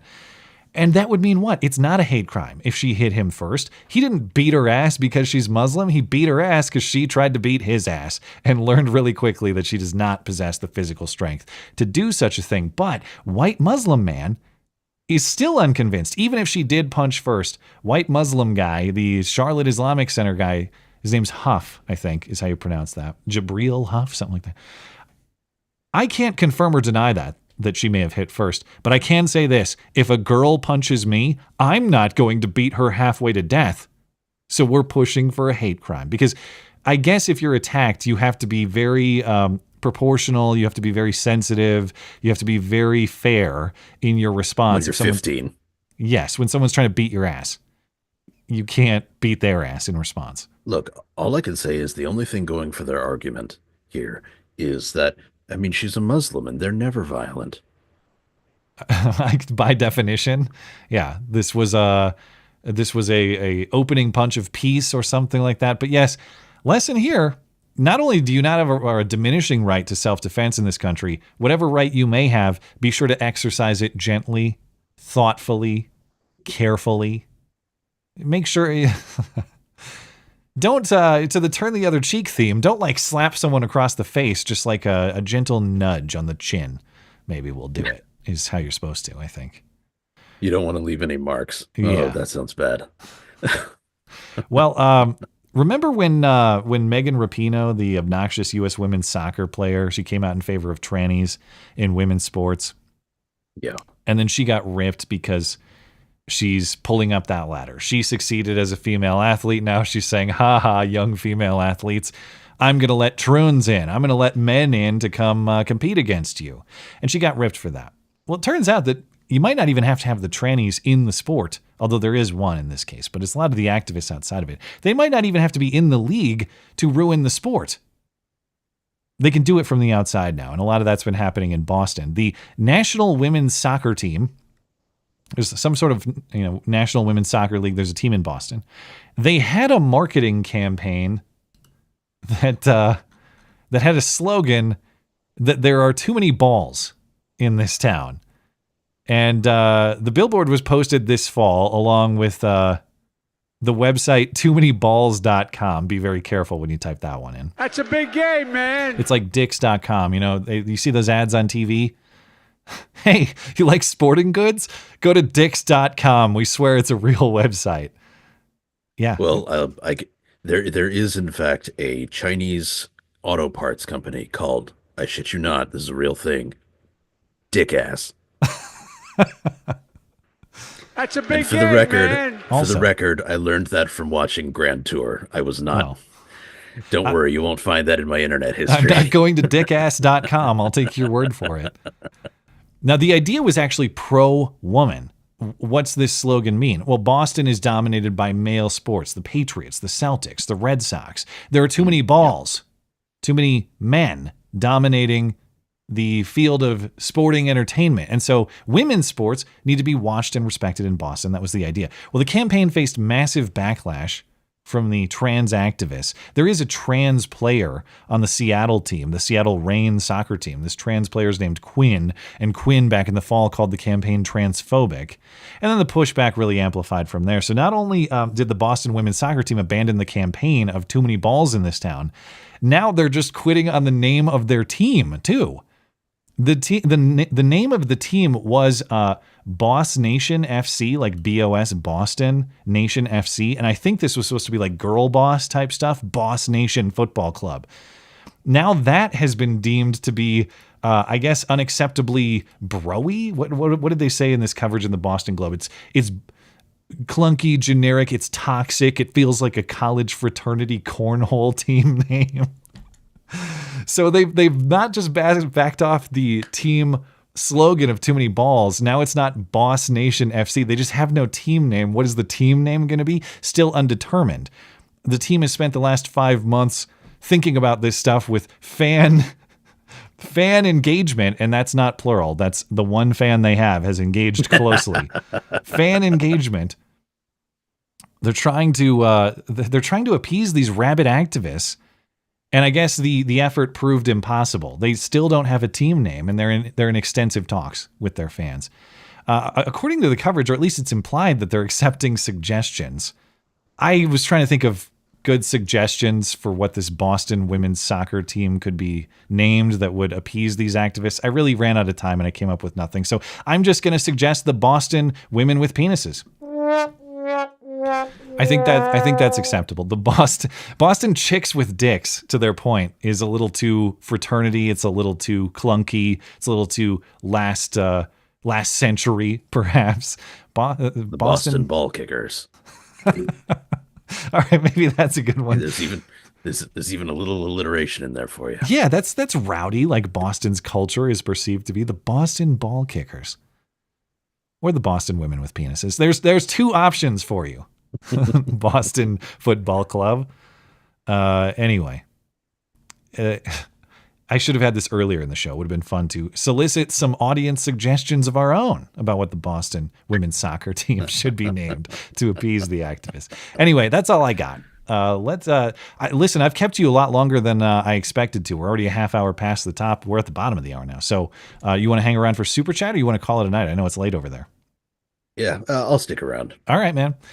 I appreciate that. Let me catch up with some Super Chat here, and appreciate everybody's patience in the Super Chat as well. And then we've been away from you for a minute. So we left off with Esoterica Unbound. Daniel Jagger, whose name I constantly mispronounce, like many others.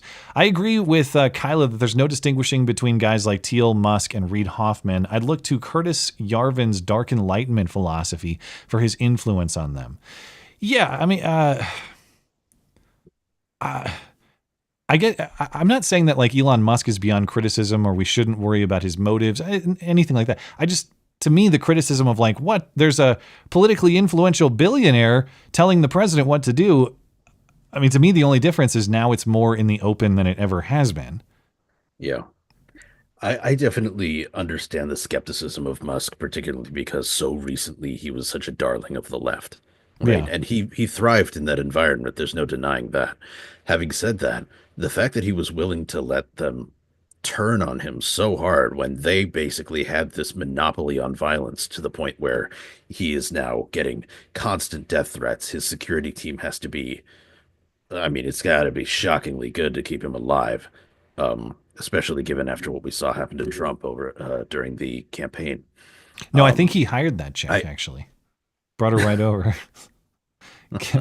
Anyway, I wonder what she's doing now. Anyway, that famous Secret Service lady. Sorry, go ahead. Yeah. Well, probably not protecting the president. I can.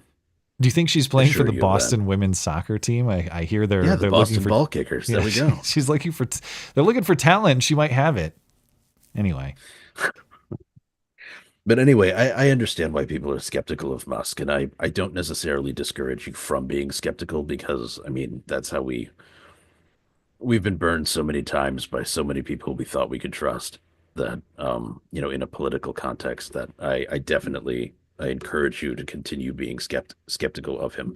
I, however, am cautiously optimistic about him because he has done so much perceived good in such a short amount of time and done so at such personal risk and personal cost. So that's where I stand on it, at least.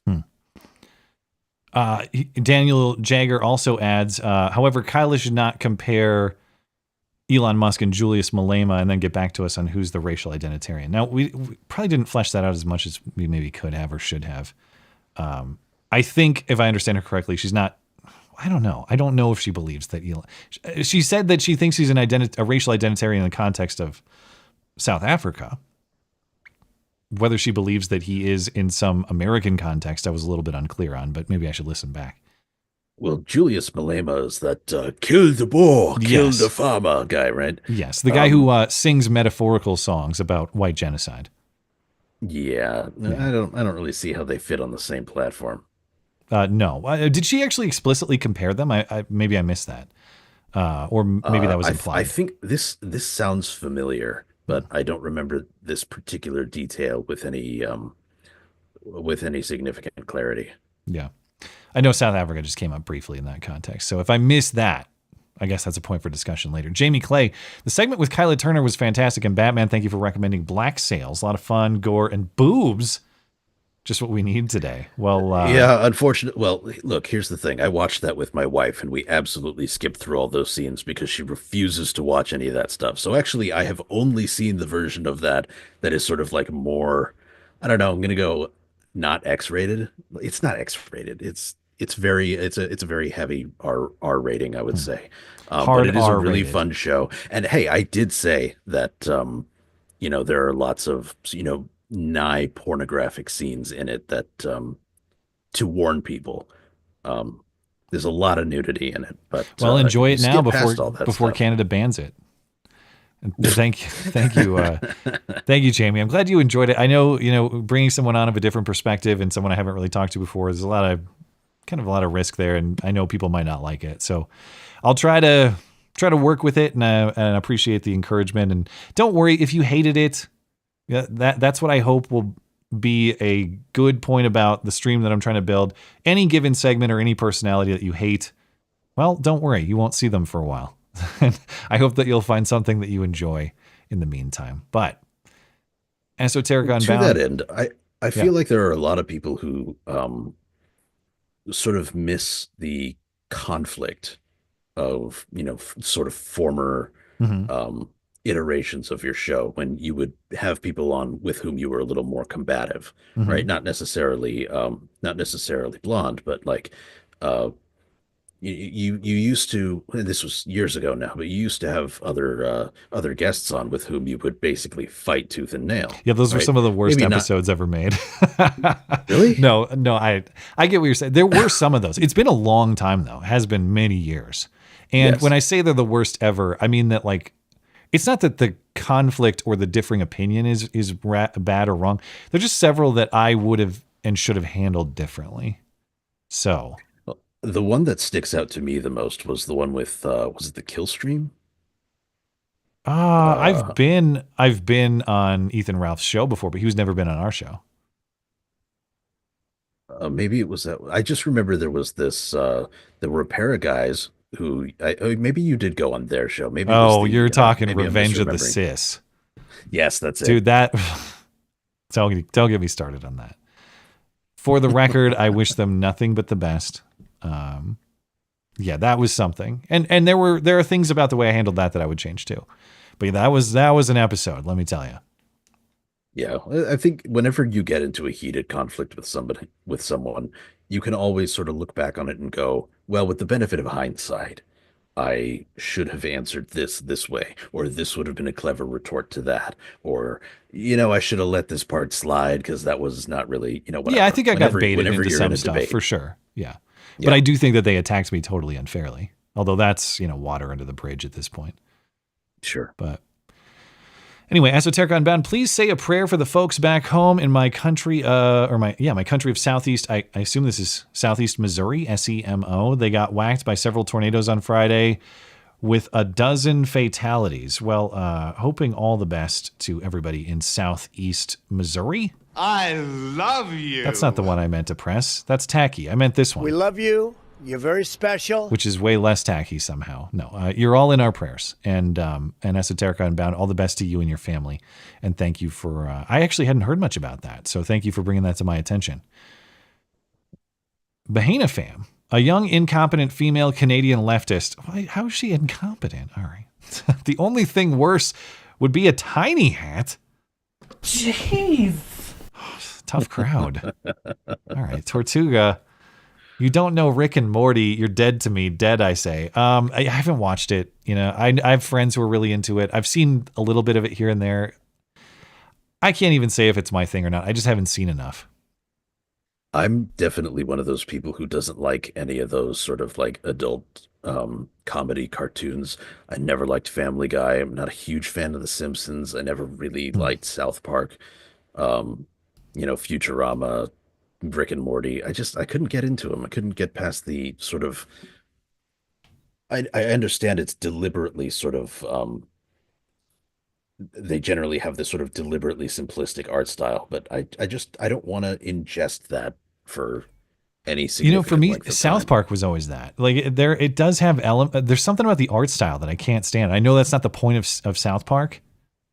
Well, That's it not- is the point of South Park. It's supposed to be trashy. It knows exactly what it is, I and I guess. respect it for that. Something I just about- can't watch it. Yeah, the art style and the presentation really, really bugs me. And I know the point is supposed to be the subject matter, but yeah, sometimes, you can't get over that. Esoterica Unbound, attack me first, says Matt Cuckingson. Seriously, though, I applaud a man who defaults to gentlemanly behavior, even when under social pressure not to. We may be annoyed, but your parents should be proud. Well, thank you for that. I appreciate it. Chivalry is not, in fact, dead. Tortuga says, joking aside, Matt, which franchise of Christianity is the church you've been going to? Now, I have decided to abstain from giving clues about the particular church, even though the one thing I've said is it at the risk of enraging people, it is of a Protestant affiliation. It is not a Catholic church.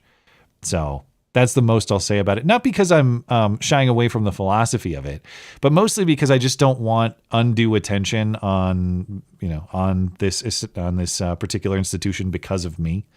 And I'm so, not that I really have the power to like bring a flame war to them or something, but I just, I don't want them to have to answer for like association with my name or something like that, especially as someone who is such a new member to that organization. I've only been going since the new year. So, and especially with all of these, with this rash of swattings against conservative voices that's going on right now. I am protected on that. I've talked to the sheriff recently, and the sheriff here knows. So if anyone tried that nonsense on me, hopefully it will be stopped. Okay. Thank you, Tortuga. Donnie Bakerstaff, this is the one I heard earlier. Hooties and the blow shit up. Well, you get another rim shot for that one. Thank you. Long Dong John live from Gotham City and his mother's basement. This is Batman and the beta. Bingo. All right, rebranding underway. I like it. Donde 2K, regarding the judges, Barnes points out that there are other ways they can be brought to heel. They may have their funding cut, no clerks, no staff, and they may be reassigned as into Alaska via Congress. Okay, that's interesting. Can Congress actually like decide this individual judge gets this budget? How does that appropriation work? I have no idea. I don't either. Esoterica Unbound says, interesting idea, and thank you for that. I'll look into it. Esoterica Unbound, concerning the Middle East, the doctrine of FAFO, fuck around and find out, only works if some heathen a-hole periodically finds out. Well, that's true. You do have to, find out does have to be a realistic prospect. It has to happen sometimes. And I mean, that's one of the defining features of the Barbary Wars too, was things were found out. Yeah, I mean, it was great. You should, if you get the opportunity, read Thomas Jefferson's response to, I can't believe I'm blanking on his name, the leader of Tripoli, right before the First Barbary War, who was basically like, you will pay us tribute, and you will, do all these things. So we're raising the tribute on you, in fact, and we're doing all these things. And the wonderfully written, response that Thomas Jefferson sent back to him was the most, like, what's the word I'm looking for? It was beautifully passive aggressive in a way that was very satisfying to read. So if you get the opportunity, look into that letter. It's great. Yeah, isn't it fun to read stuff like that? That's like the social media of the era. They really didn't have tweets or videos or things like that, but they still kind of had that spirit in a written form, in a formal form like that. It's pretty cool. All right, over on Rumble, Spirit of Lexington. I hope Kyla Turner appreciates how much you let her talk without much pushback. You were very accommodating to her. Well, I hope. That's its own dynamic to develop over time. I hope I offered some counterpoints. When I have a guest, I want to be kind to them.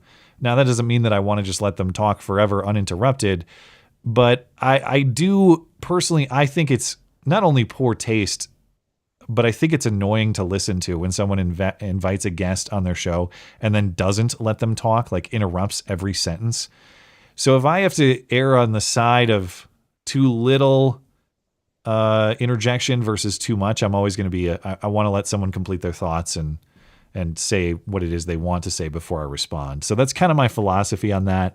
I'm sure I'll refine it a little bit over time, but I'm sure she does appreciate. I want to stand up for what I believe in, but I want to be a kind and hospitable host as well. And I'm sure she does appreciate that, or at least I tried.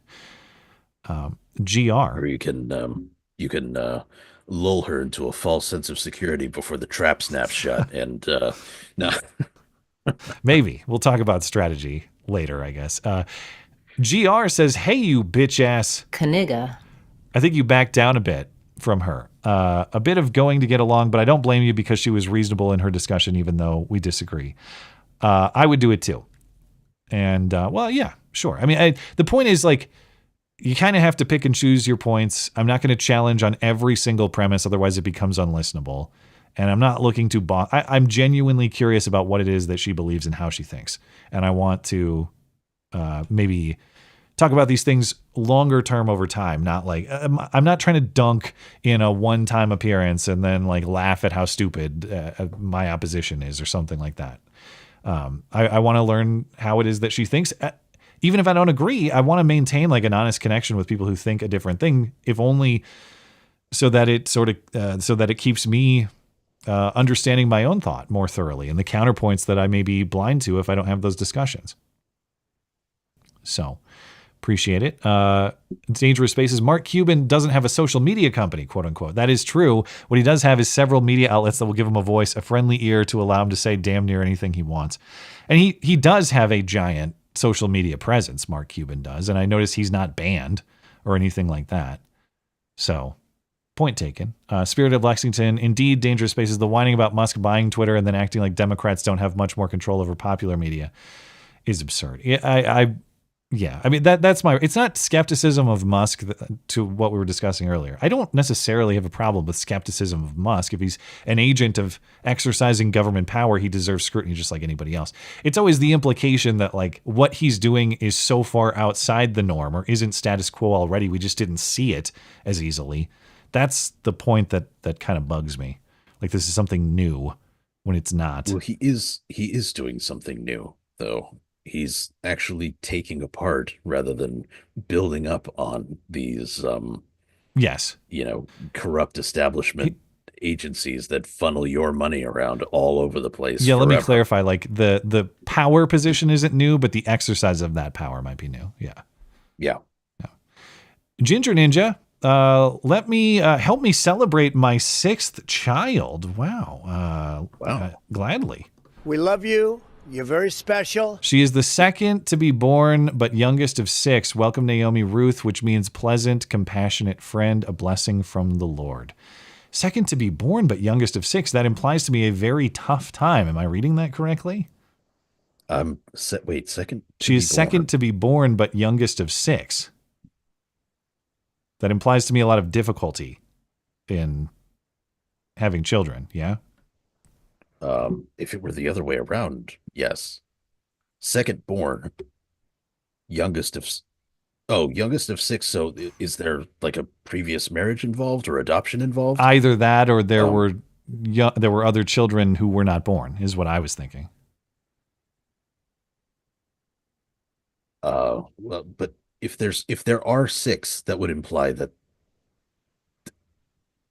if there are 6 children, that would imply to me that the 6 were born, not just necessarily to this marriage or this. I think that's what he's person. saying. That's just my best guess at it. Yeah, I don't know.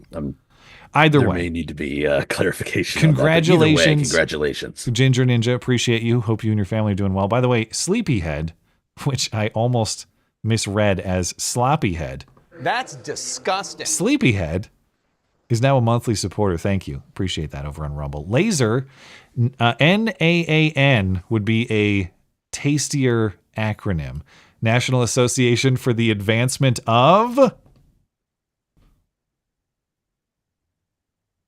He said the N-word. Took a second to find You missed. I don't know, actually, because if it has that acronym, I feel like it has to be related to India in some way. Oh. Maybe. Right, because no. I know exactly what he means there, but then there's like non-bread, right? Oh, like that. All right. Oh, second. Okay, wait. Second to be born. Okay, we'll get to this. There might be clarification on what he meant with the second to be born, youngest of 6. Anyway. Thank you, Donnie Biggerstyle. I'll get to that in a minute. GR, I think she was reasonable at her debate and intentions, but her ideas on how she arrives at them are absolute emotional leftist garbage. I agree with Hunky Red Pill.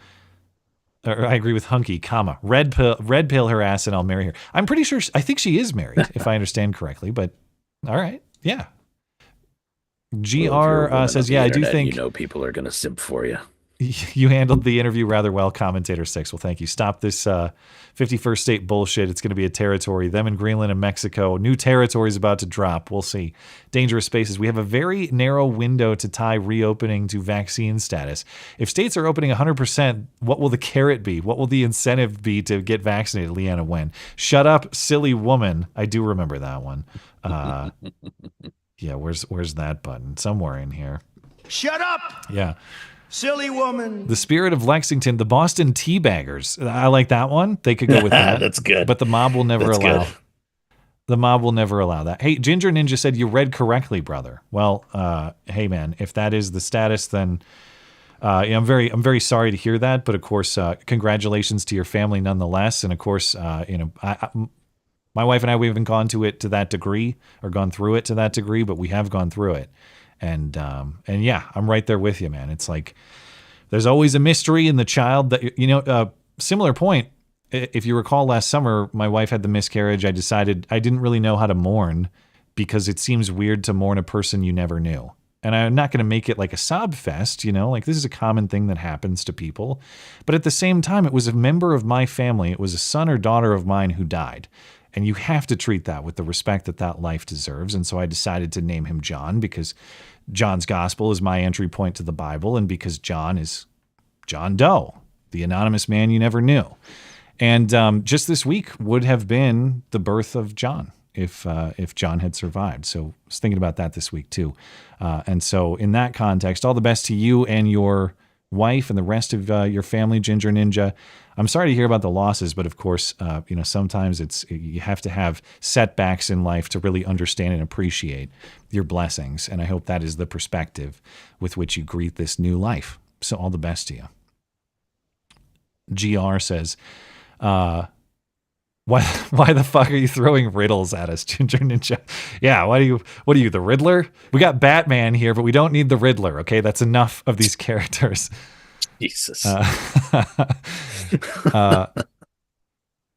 Untote, Matt, I don't have time to explain. It's you and I, we made love and our butt babies are in trouble. We need to go to the future to help them. Time is of the essence. I want some butts! All right. Is this like I routinely forget that line exists in Top Gun. It's one of the best moments. It's the best moment. I want some butts! It's the best moment in a remarkably gay movie. I want some butts! That movie is so uncomfortably gay. It's There are a lot of scenes in it that were clearly meant for either women or no, let's be honest, they were not meant for women. Yeah. I definitely understand. Having said that, there's a lot of the, fighter jet action that I absolutely love. I get why people like it, but it did shock me with how needlessly homosexual it was. I'm not even going to bother asking if you watched the second film. Yeah, we did. We reviewed it too. You did? Oh, I don't remember. Yeah, that. It was like maybe last summer. I can't remember. It was relatively recent in the span of the movie reviews. And I can't remember what I rated it. I think both movies were kind of in the 3 range for me. Like some things I liked, but also some things I really hated. So, yeah. I found the second movie to be significantly less offensive in certain ways. Like the whole relationship with the teacher thing. It's weird. It's weird. It's not right. But on the other hand, planes blowing the shit out of each other. Sweet.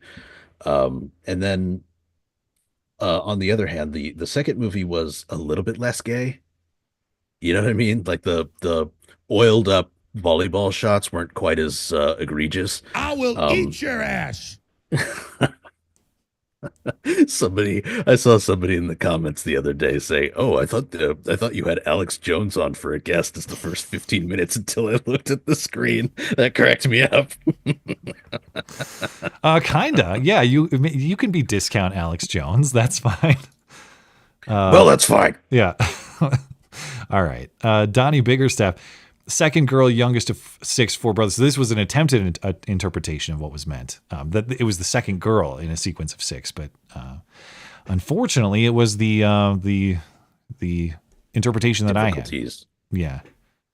But thank you, Donnie. I appreciate it. And I think we're all set. We're good on Rumble, Odyssey. Let's see. There's a couple more on Odyssey here. Blanket says, Matt, do you think the new Canadian Prime Minister is better or worse than Trudeau? I just don't know. It sounds like he's basically the same Trudeau perspective. Sounds like he's digging in his heels, his Canadian heels, to fight the tariff effort just as hard. So I wouldn't expect much change in terms of policy in the short term for Canada. But I'm an outsider. I don't know. My instinct is that he's going to be worse. Well, then, if he I don't have much to base this on, but if he is worse, they may face an electoral cost for that, and Pierre Impossible name may benefit. Polyev. Yeah. Good. I hope he's worse, and I hope people start waking up to the the crappiness of Canada, because like I've said before, there's a lot of people who seem to think that I just hate Canadians outright, which isn't necessarily true. Not necessarily, but No, that's not true at all. There were plenty of. I mean, I was rooting for the truckers during that whole protest while Trudeau was being like his dad, and Look at this fat. yeah, yes, precisely. And I wish for Canada's betterment, if only so that we have a better neighbor. Yeah, I think long term, even if there's some short term fighting and a lot about their country I don't understand and frankly don't like, you want to have a healthy relationship on your border for sure. Yes. So, all right. Blankets also says, Matt, if Orange Man added Canada, would that be good? Because how conservative is Canada? Well, I think to Kyla's point earlier, you have a lot of policy questions that have to be resolved there. Like if you absorbed Canada, what happens to, say, their socialized medicine? And what happens to all the programs that they've already established? And it definitely would not be good for the U.S. to take on those things, to take on a lot of the entitlements that Canadians may have under their government. Do you just dissolve those things? Do you what do you do with them? I don't know. I'm not. Go ahead. If Canada is to be annexed into the United States, they cannot be a 51st state. They would have to be like Puerto Rico and Guam. They would have to be a territory that doesn't have any electoral power. Yeah, no voting. Get the hell out of here. Matt, you should watch Impractical Jokers when you can. Very good show. Thank you, Blankets. I will take that under advisement. Over on D-Live, thank you, Polecats. Appreciate your support for the show. Rumble, we're good. Let me give a quick refresh. And man, Batman, I really appreciate you hanging out with me tonight because with the newly formatted show, I'm so bad at like predicting what time consumption will be when I plan it out. So clearly, I always like to have more show than I expected because that means I can scale back a little bit or refine some of the stuff that I'm like focus on fewer topics, which I think is a better exercise. So appreciate your worries. Like I said, like I've said before, I enjoy doing this. It's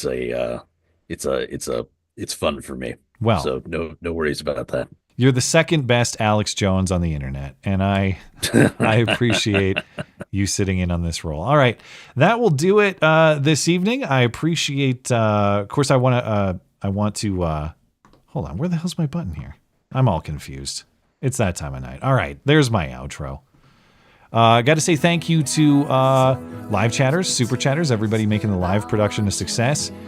If you're listening on demand, thank you kindly as well for supporting the show. Thanks to my guest, Kyla Turner, for joining. Find her links atop the description. Thanks to Batman for sitting in tonight. Thanks to Knuckle Hunky Buck for joining for Super Chat. Thanks to producer Tim for his continued assistance. If you would like more to listen to, 3 hours, not enough? Good news, I have more. Check out the podcast page of my website, mattchristiansenmedia.com/podcasts. You'll find not just the video show, but audio feeds too, if you prefer to listen to audio podcast productions. Anything else show related, mattchristiansenmedia.com is where you find it, or mattis.gay if you prefer brevity. Of course, I'm back on Wednesday nights too, Sunday and Wednesday nights. Have a great night and a great week until then.